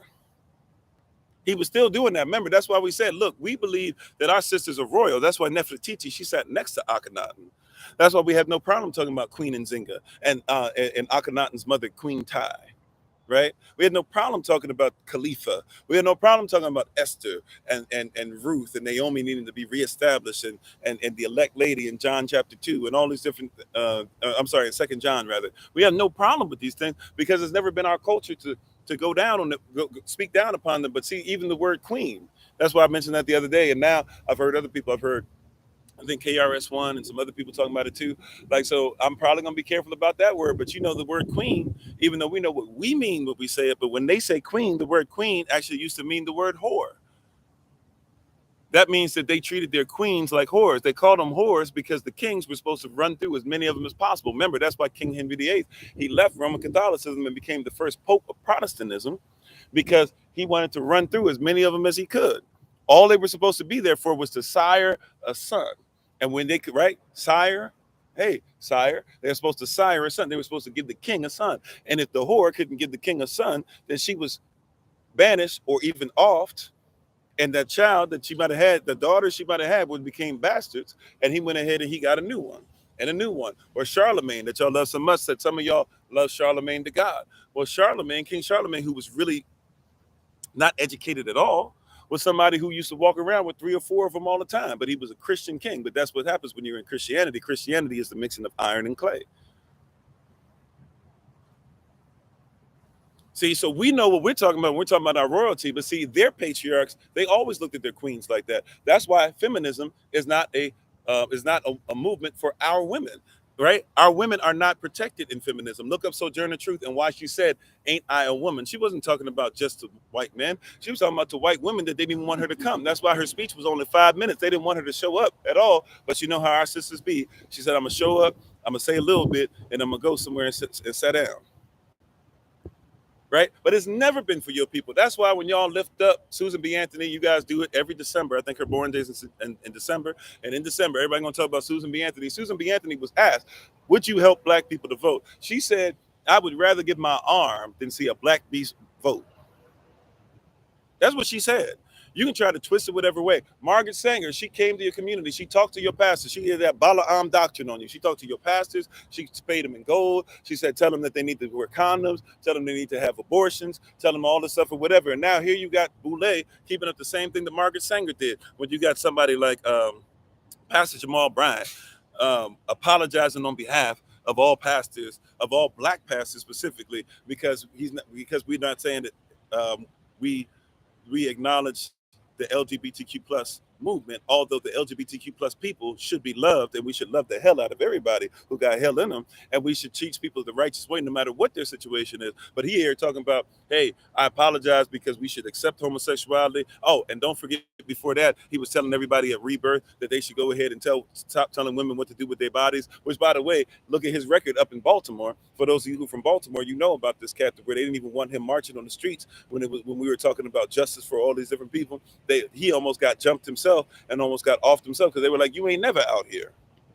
The OGs found him while he was trying to put stuff on whatever he was using. Was it on TikTok or YouTube or IG Live or whatever? He was trying to put it on there and almost got whooped because they was like, what you doing out here, bro? You said, how can we help as far as what, that boy? Because if you're talking about as far as like, I don't comprehend the question. If you're talking about stuff that we do already, as far as feed people, as far as trying to get this land together so we can grow food and give people food. If you're talking about as far as education, we do that for donations. As far as if you're talking about traveling around the world or teaching people or just doing this, what we're doing right now, showing people how to make sure that they can live as sovereign and not have to worry about being in public all the time, but be a private citizen so that you can uplift your own culture and your belief system. There's a lot of things that we do already. Are you talking about if you're talking about me going through a list of everything right now, well, we have a lot of stuff on our YouTube channel that you can definitely look up. We got a whole website for that. You can look up some more stuff if you want on our link tree, which is on the main page on TikTok. If you go to the main page, click on the link tree, there's a whole bunch of stuff that you can look through to see what we actually do and what we can do. But I don't know if you're saying as far as the society, or you're saying, hey, we're talking a lot of stuff, but we're not doing. First things first, first thing you should always do in any movement is bring up the problem, which is what we're talking about today, right?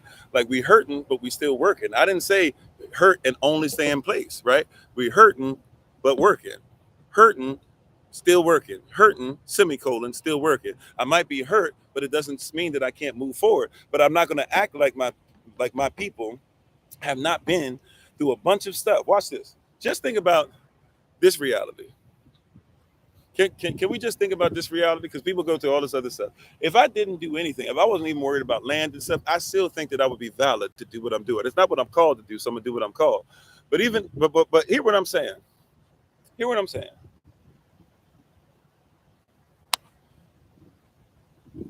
Just with the grape, and you could take the letter G off if you need to, but just for the grape, I'm gonna call it grape so that we don't violate any guidelines or any platforms this might show up on. Just for the grape that has happened to our women and men for generations, and how we treat our women and men, because nobody ever gave us life coaching, nobody ever went to counseling. Just that alone has caused our people to be in a lot of issues. At some point, why shouldn't we talk about it? We hurting, but stuff ain't working. At some point, shouldn't we talk about that? Like, if you've raped a group of women and men for a long time, and they weren't even allowed to fight back, what do you think would happen in that? What do you think happens generationally?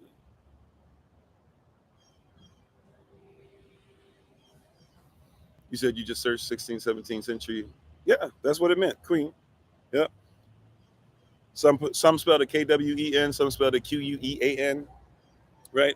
And by the way, there's different reference points. I'm talking more of an English reference point because that's what you guys normally are. But there are other countries, Scottish, I think, as well, meant whore when they said queen and stuff like that. So, but so look it up. Don't just believe it because I said it. And I'm grateful you looked it up, right? But a lot of people don't recognize that. I know what we mean. That's what I'm saying. I know what we mean, but that's why you got to be careful about language. Certain things it doesn't interpret. And sometimes you hear a sister say, and we don't even get it. Well, y'all keep talking about queens. I don't feel like a queen.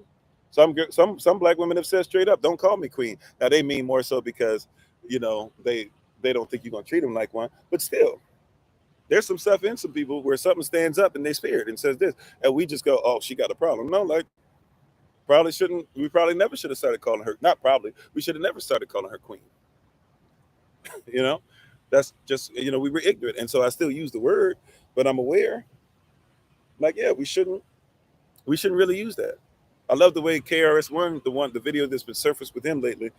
I love the way that he said it in the video. He said it like this. He said, look, we know what we mean. And he said, and we even use it, but he said those that are in the community and those who really know and look at etymology and stuff like that, we know there's a whole bunch of stuff that we use all the time.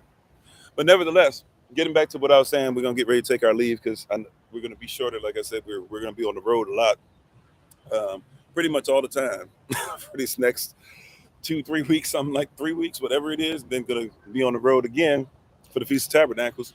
After that, praise God. So keep us in prayer, right? But in all these things, just think about the great again. Dr. Light Africa, if you're not familiar with that name, look up. Great brother, great person to listen to, great books that he has out. We have a lot of his books. My wife is one of his disciples.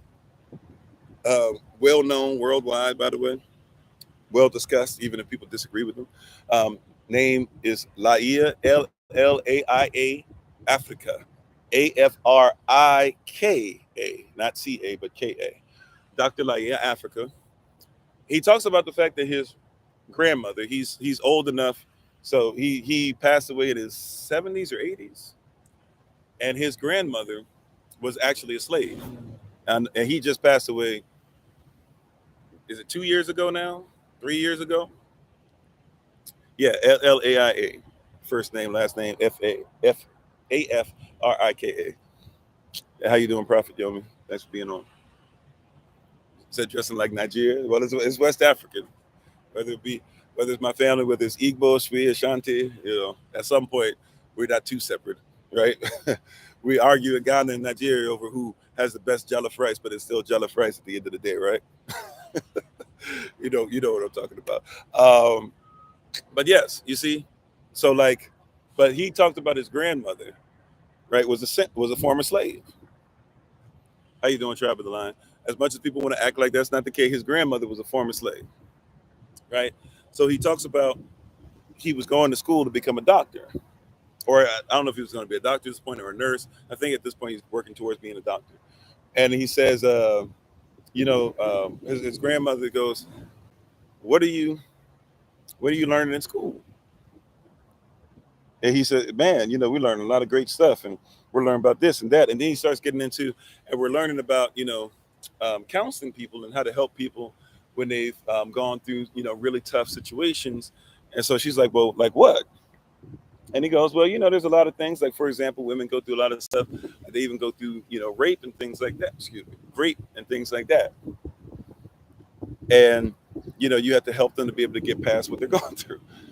And his grandmother, born a slave, you know, dealing with stuff like that quite often. People acting like there's no connection that we have. This living man is telling you about his grandmother who's a slave, right? And or who was a slave. And she says, "What? You need counseling for that?" He goes, "Yeah, these people should have counseling. Why?" She goes, "Counseling?" She says, "You don't need all that." He just looks at the train. She goes, "Yeah, you don't need all that." She says, "In my day, if something happened to you like that, you just brush yourself off, you wipe yourself off, and you keep on going." Now, I want you to think about that. That's two generations removed from somebody who just passed away, that just passed away 2 years ago. Two generations before him, there was not a man. This is not a man. This is a woman. I'm sorry, y'all gonna just have to catch me putting this stuff in my beard today. It is what it is. It's just shea butter. The same stuff I was putting on my skin, I'm putting in my beard. Right? Sometimes I do this in front of y'all. Sometimes I don't. It is what it is. But you got to realize he's telling us that the same, like, so somebody who just passed away is saying that he's only two generations removed from somebody who was raised to say if they greet you, all you do is you wipe yourself off and you keep moving. Nobody's giving her. She thinks it is crazy that somebody would need counseling or life coaching. She's a woman of God, so she's been to church and all that stuff. And in her mind, it's foolishness that you would deal with somebody who's been great. That's generational trauma. That's not just trauma, right? That's not just nostalgic trauma, as we talked about before. That's generational trauma. That is traumatic for somebody. That they would, and they're still living by that trauma. They think that that's reality. That's the nature of things. How you doing, Shay? They think that that's the nature of things. That you would finish and you would be in the field. Master would take you, have his way with you, probably impregnate you with something that you didn't want to carry. And what you gonna do about it anyways? It's the way of the world. Hopefully, Master lets you keep him long enough before he takes your child. Sojourner Truth, who I was bringing up earlier. Sojourner Truth, didn't get all her children either passed away or were taken away from her. Except there was one guy that she escaped with, I believe. I hope I'm saying this right. I hope I'm not messing the story up. There's one guy who she escaped with that she raised like a son, but they weren't necessarily mother and son. And he ended up getting attracted to her or whatever. And I think they ended up, being together for a season or something like that. They weren't, at least she thought about him as a son. He always thought about her as something more. But once again, you got to deal with the breeding and all this stuff. I mean, there's a mind that's coming, and we don't think about how it affects our community, to where our women were told that they didn't feel as much pain. It's still in books that nurses get, that Black women don't feel pain like everybody else does. At some point, before people keep telling us what we got to do to change things, you got to deal with the mind. Muhammad Ali, who really got this from his mentor, Malcolm X, Muhammad Ali, he once said that if you give um, people with the mentality of a slum, if you give them a great gated community, they can turn into a slum in 2 weeks. But he said those people who are in the ghetto, who have the mentality of rich men and women, you can give them a ghetto, and they can turn into a gated community in a couple years. Because it always takes, it's a lot less. It's easier to destroy than it is to fix. But either way, you could reverse.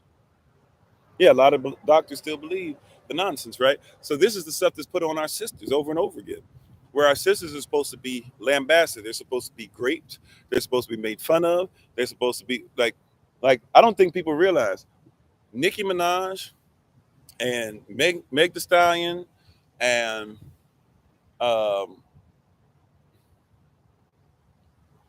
who's the one with the accent, the New York girl who was messing over women.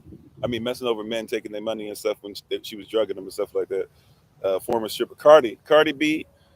I don't even know the name of the one. Now that's the really raunchy one that Drake likes or whatever. I don't know if it's the same one who did it, but whoever, there's another one. If it's not the same one who does the my my coochie, is it my coochie pink, my booty hole brown, or something crazy like that? That's forgive me, but that's literally the name of the song, right? That's what people be rocking out here, right? It wasn't they getting crazy looks on BET and all that stuff? But they talking about that whatever her name is, right? Oh yeah, if you don't know what I'm talking about, that's real. That's a hit. That's a TikTok hit.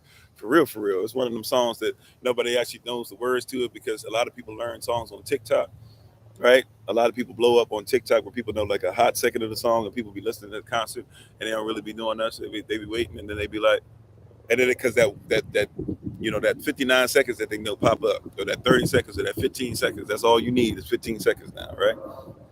But regardless of that, I see the work. Thank you, Travel Line. I appreciate it. Right. But whatever her stage name is or whatever,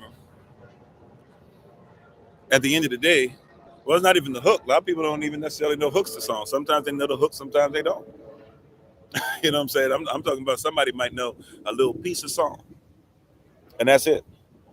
That's all you need. Is like, can you get 10, 15 seconds that everybody like? Even the sister that be throwing some weird lyrics in there, but everybody just like her and everybody came to her defense because she's black. So since because she's black, we gotta just defend whatever she does, whatever the sister is. I don't know her name, right? She got a nice style and everything. She got flow. Don't get it twisted. But listen to some of her words. They little right. But she hits you with the it's really nice and smooth. But it's not what you think it is. Okay. And I'm saying all this to say this though. All those sisters, if you look at them, we don't lift them up outside of can I say please forgive me, sisters. Please forgive me. I'm not saying you. I'm telling you what society wants us to lift up. And I'm tired of over sexualizing you. So I'm not gonna do it. That's why I'm gonna tell you this. This is for educational purposes only. But that's what I'm saying it to you in this regard. I want you to catch this. I'm not against you. I actually am tired of over sexualizing you. So this is why I'm going to call it out. I'm going to call this demon out. I'm going to call this spirit out. All right. Please don't hate the messenger. Right. Study it. Bring it before the Most High because he's the one that doesn't like it, anyways. And we should have never gotten away from his ways. And we should have never allowed some of you that we allowed to get out there. All those names that I just mentioned, Meg Thee Stallion, Cardi B, Nicki Minaj. I mean, we can go back in the day. We had some too. You had your Foxy Browns, and even though she was a different way or whatever, because she was, obviously, you know, LGBTQ plus before we called it that. But the Brats, you had your Lil Kims. Um, shoot, I mean, even if we get outside the hip hop game, I mean, we can't act like there wasn't a Foxy Brown, the actual Foxy Brown, Janet Jackson for sure, right? Over sexualizing these sisters, you know. And I'm just talking about the sisters. I mean, I didn't even get into the Madonnas and us having this fixation with little girls. Cyndi Lauper, Girls just want to have fun. That's a little girl thing. Oh, I forgot Aaliyah, who we were sitting up there watching a little girl and talk about age ain't nothing but a number. Lauryn Hill, who was being messed with by Wyclef Jean. Yep, Beyonce, right? Who signed up for that? See the age difference between her and Jay-Z? When Aaliyah wasn't there anymore, Jay-Z just turned over to Beyonce. Remember, Beyonce couldn't get no play. Go listen to her on the Austin Power soundtrack and tell me that you think that sounds great. That music ain't nothing. But all of a sudden, when she got with the right guy that would abuse her and her family looked the other way, right? Don't forget the Jackson Five. Before y'all knew about them in their albums and stuff, they were working. Little Michael Jackson, at the Jackson Five, they were working strip clubs. In between the dances coming out, and they hit you with it. Coming out next is, I don't know the word was, is it Candy? That's one. Coming out next is Candy. Everybody clap or whatever, if they even clap, because a lot of guys, perverts don't really be clapping in places like that. But nevertheless, right? I'm just trying to tell you, they did all that stuff that they did, right? This stuff is in front of us all the time, and nobody calls it out. Nobody's saying, but I'm gonna say this because I'm tired of over sexualizing it. Right? Whether you like what I'm about to say or not, I'm tired of over sexualizing you. Every last one of these women, and I just named some men as well too, right? We can go over a lot more than just the ones that I named, right? Because the Jackson Five is a whole five group of boys that were messed up for life, right? You could add the sixth one in there too. You could add two of the girls. The only one that kept their sanity is the one that say Jehovah's Witness, and you could say maybe you don't like Jehovah's Witnesses, but she's the most sane one because she ain't really going to business like that. Rebe, right? Everybody else, look at their life. Look at Latoya. Look at Janet. Look at Jermaine. Look at Michael. Look at et cetera, et cetera. Okay. All that being said, that's just one family. They did the whole family like that. Look at the family where the guy that was it Nick Carter and Aaron Carter. Look at that family. TLC. I mean, the list goes on and on and on, right? I'm saying all that because I'm tired of over sexualizing you. So I'm saying this. All those sisters that everybody looks up to, every last one of them, you don't look up to them because they're powerful women. You look up to them because they're women that make money for sex. You look up to them because they want you to think that being a hoe is being black, a black woman.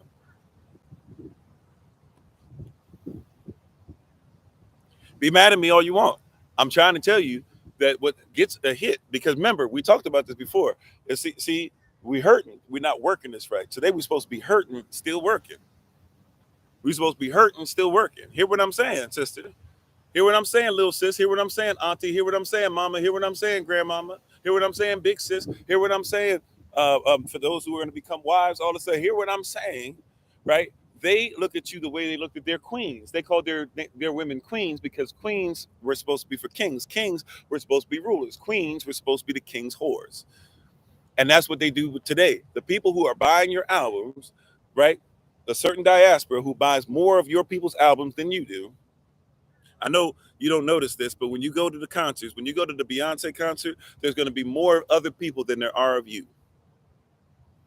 On average, maybe you'll have a little blip in the radar every once in a while, but for the most part, when you go to a Beyonce concert, there's going to be more people that don't look like you than look like you.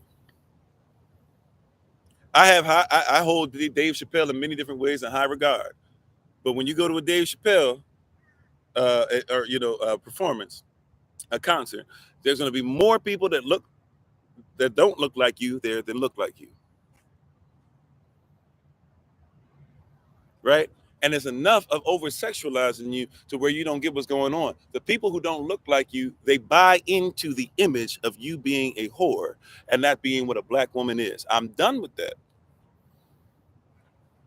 I'm done with it. The same way I've been calling out our black men who we keep lifting up and acting like 50 is this and that. 50 is a dope dealer. He killed us off and he made money off of it.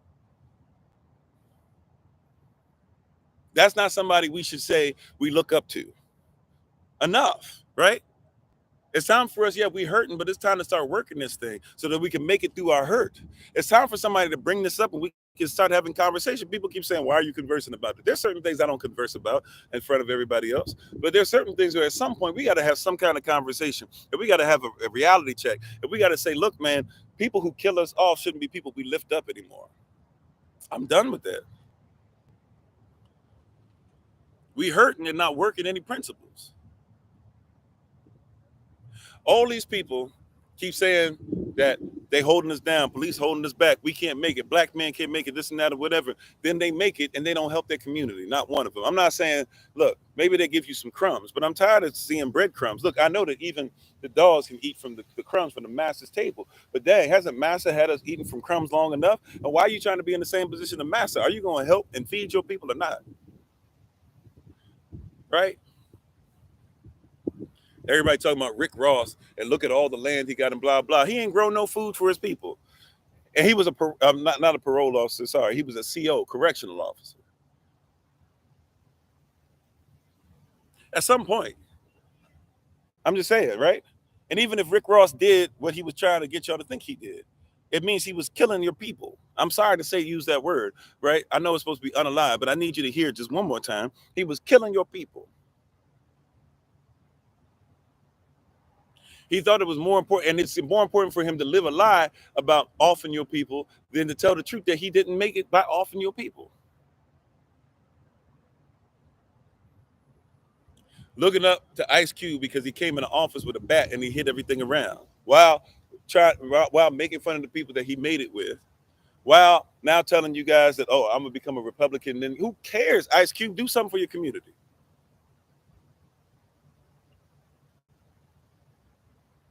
Nobody talking about they over-sexualizing. Why is it that nobody's making a Nicki Minaj that doesn't have to have fake breast and a fake butt? Why is nobody making a Cardi B that doesn't have to have fake breasts and a fake butt? Why is nobody making a Lil' Kim that doesn't have to change her skin color?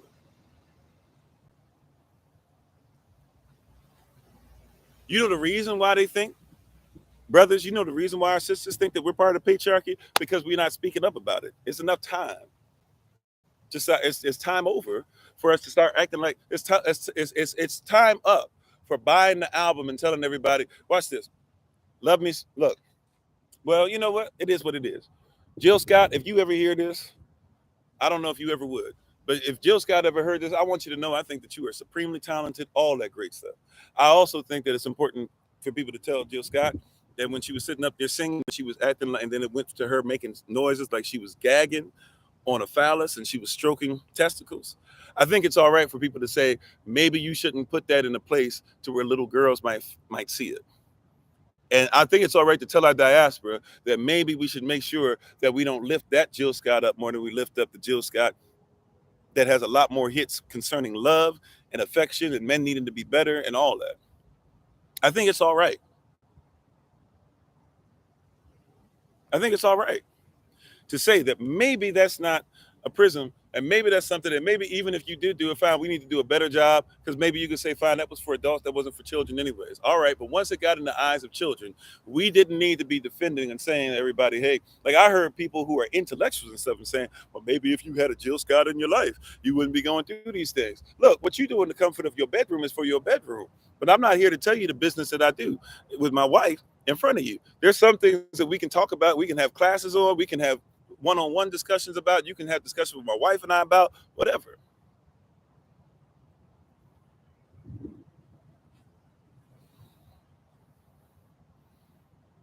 You see what I'm saying?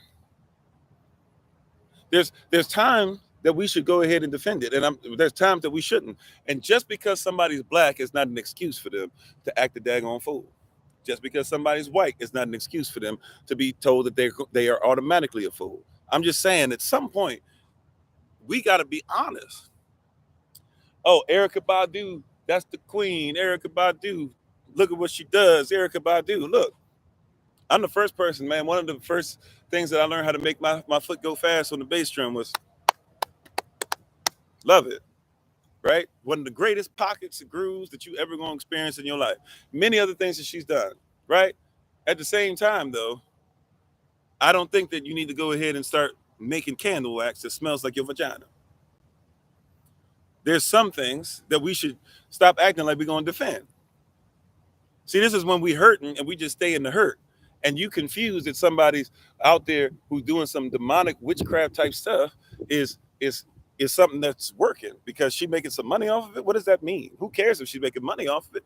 Do you not realize how crazy that is? Now you got women out there literally who are taking their vaginal juices. So they got to do something to get them juices flowing, first of all, right?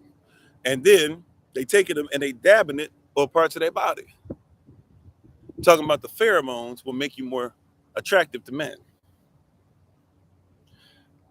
Do you see how crazy this is getting? Do you see how crazy this is getting? If you don't know what I'm talking about, I'm telling you, this has been out for years now. This has been out for years now.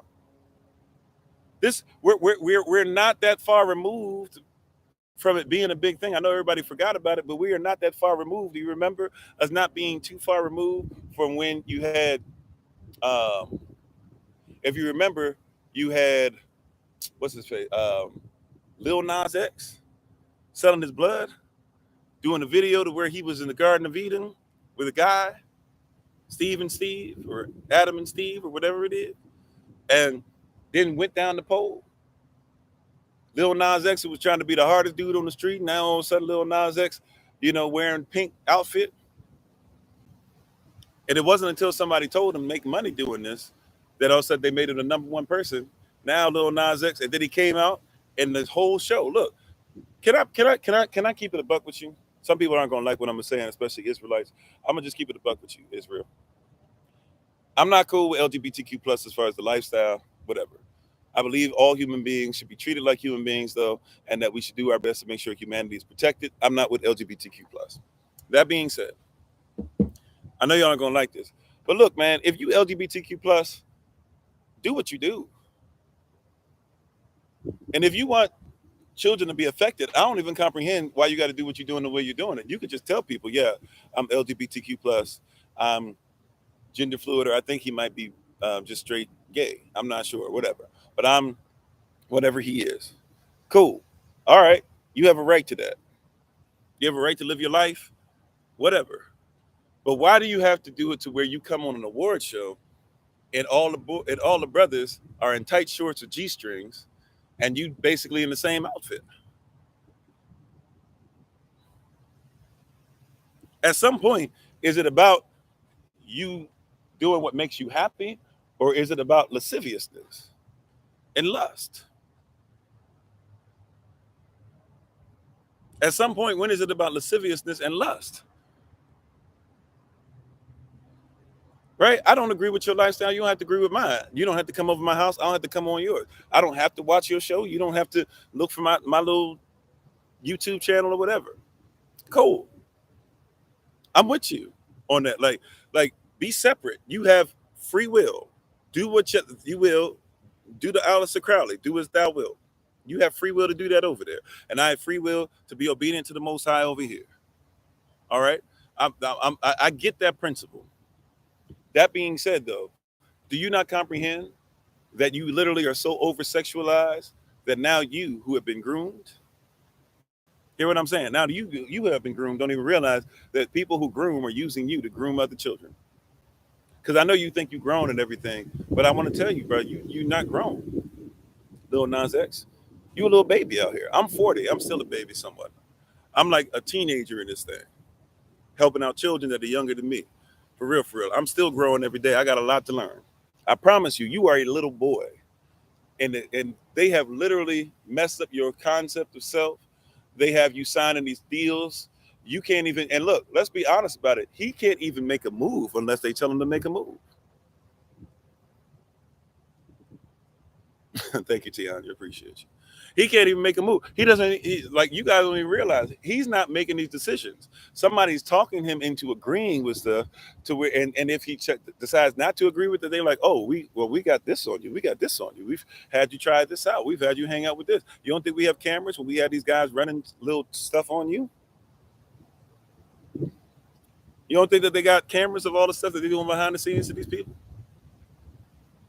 You're going to do exactly what we told you. And then when people are finally tired of you, we're going to discard you like forgive me, because I don't believe him to be this, but this is what they treated him like. They're going to discard him like the little whore they think he is.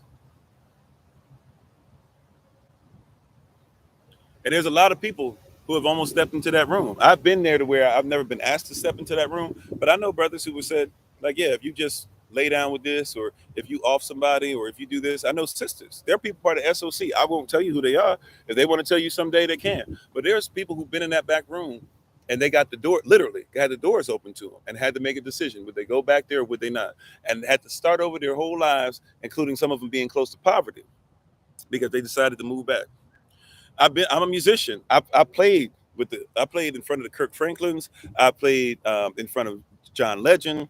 I played with Gloria Estefan. I played with Lee Greenwood, if you know who that is. I played with Aretha Franklin. I've done a lot of different stuff. Right? I've traveled the world. I've had an opportunity. I'm not the greatest musician, but I can do what I do. Right? I don't get to play like I used to, but I promise you, I can still, if I need to, I could get on there and do exactly what I need to do to get us through on any instrument you throw my way. Right? Promise you. But that being said, when you get that close, you start seeing how the business side works, and the business is evil. Right? So yeah, we hurting. We're going through. I'm hurting. I'm going through. There's a lot of stuff that's trying to work against me, but it doesn't mean that I can't work. Hurting, still working. Hurting, still working. Hurting, still working. That being said, thank y'all for being on. I got to get ready to take my leave and get out you guys' way. Do not forget, please, ma'am, please, sir, that we have the classes are coming up on Monday. Um, I will try my best. I know that I haven't been available for our evening sessions. It is what it is. I apologize. Like I said, I've been hurting, going through some stuff, a lot of different things going on with my community, with my family, personally, mental health. But we're gonna make it. Come on in. There's a lot of us going through a lot of stuff at SOC, and I apologize for whatever I'm not able to give. But then again, I can only give what Yah has given me. But I believe He can give you more than just something I can give, and I just wanted to make sure that you heard that. Right? I love y'all, and I appreciate you. I want y'all to do whatever you can to be great. We're going to do a short version of the shout out. If you've never done a shout out with us, we'll just show you how it works. If you're on TikTok with us, we're going to get ready to do a shout out. If you're on YouTube or coming over from Facebook or coming over from the podcast and you want to be part of the shout out, come over to TikTok real quick. We're on Kofi_43 and we'll show you how this works. Please, ma'am, please, sir, remember tomorrow after our live session in the Rising at 12 p.m. Eastern New York time, not today, but tomorrow, Sister Judith is going to be on to make sure that we go over raw food diet. So all the ingredients and everything we've been putting out, I'll try to make sure I put it out on YouTube and stuff again and put it on other platforms so you guys can have the stuff together. Hopefully you, especially those of you who were on last time, prayerfully, you already got your stuff in order and are ready to go. So we're going to do a quick version of the shout out. If you've never seen how the shout out works, once again, just hang in there with us long enough. You'll be able to see it work. But thank you guys. Appreciate you. Thanks for being on. And we hope that you guys continue to do great, marvelous, and majestic things. I appreciate your presence. I appreciate you putting time in. I appreciate you guys, showing words of encouragement and making sure that you continue to show love to each other and the love that you've shown me and my family. It blesses me, and to know that we really are a community. For us, this is not just reality. And the first time that I reached out and said, hey, I didn't even really reach out like that. The first time I said, hey, like I might need some help. You guys really blessed us. So we thank you and we honor you. We appreciate you. We're going to go ahead and take our leave. As always, it's been Pastor Kofi. I'm sorry. Please check out my wife, the Honorable Maya, on TikTok, YouTube, her website, and Pinterest at Bloom and Flourish. Not A&D, the letter N, Bloom and Flourish. She's a healer, herbalist, chemist, and biologist by degree. Those of you who have children, if you missed Kung Fu yesterday, because I know there was a little mistake and misstep with me as far as getting the link out in time. And I know some of us are going through some stuff and some of the children are back in school. We want your children to at least have the stances down. So Solomon and I, as well as some of the people that were on Zoom, but we recorded something where you can't see the children. You can just see Solomon and I. So we'll send that recording out to everybody very soon, so your children can make sure that they have their stances together. So come next Wednesday, prayerfully, we can get Kung Fu going back the way it's supposed to, Kung Fu Club, okay? But thank you, guys. We appreciate you. We honor you. And remember, as always, that you are loved, you are necessary, you're majestic, you're fearfully and wonderfully made, and you, which is all of us working together, will be the reason why people who are in this system no longer have to be of it. Shalom, family. Peace. To those of you that are still listening, this is how the shout-out works.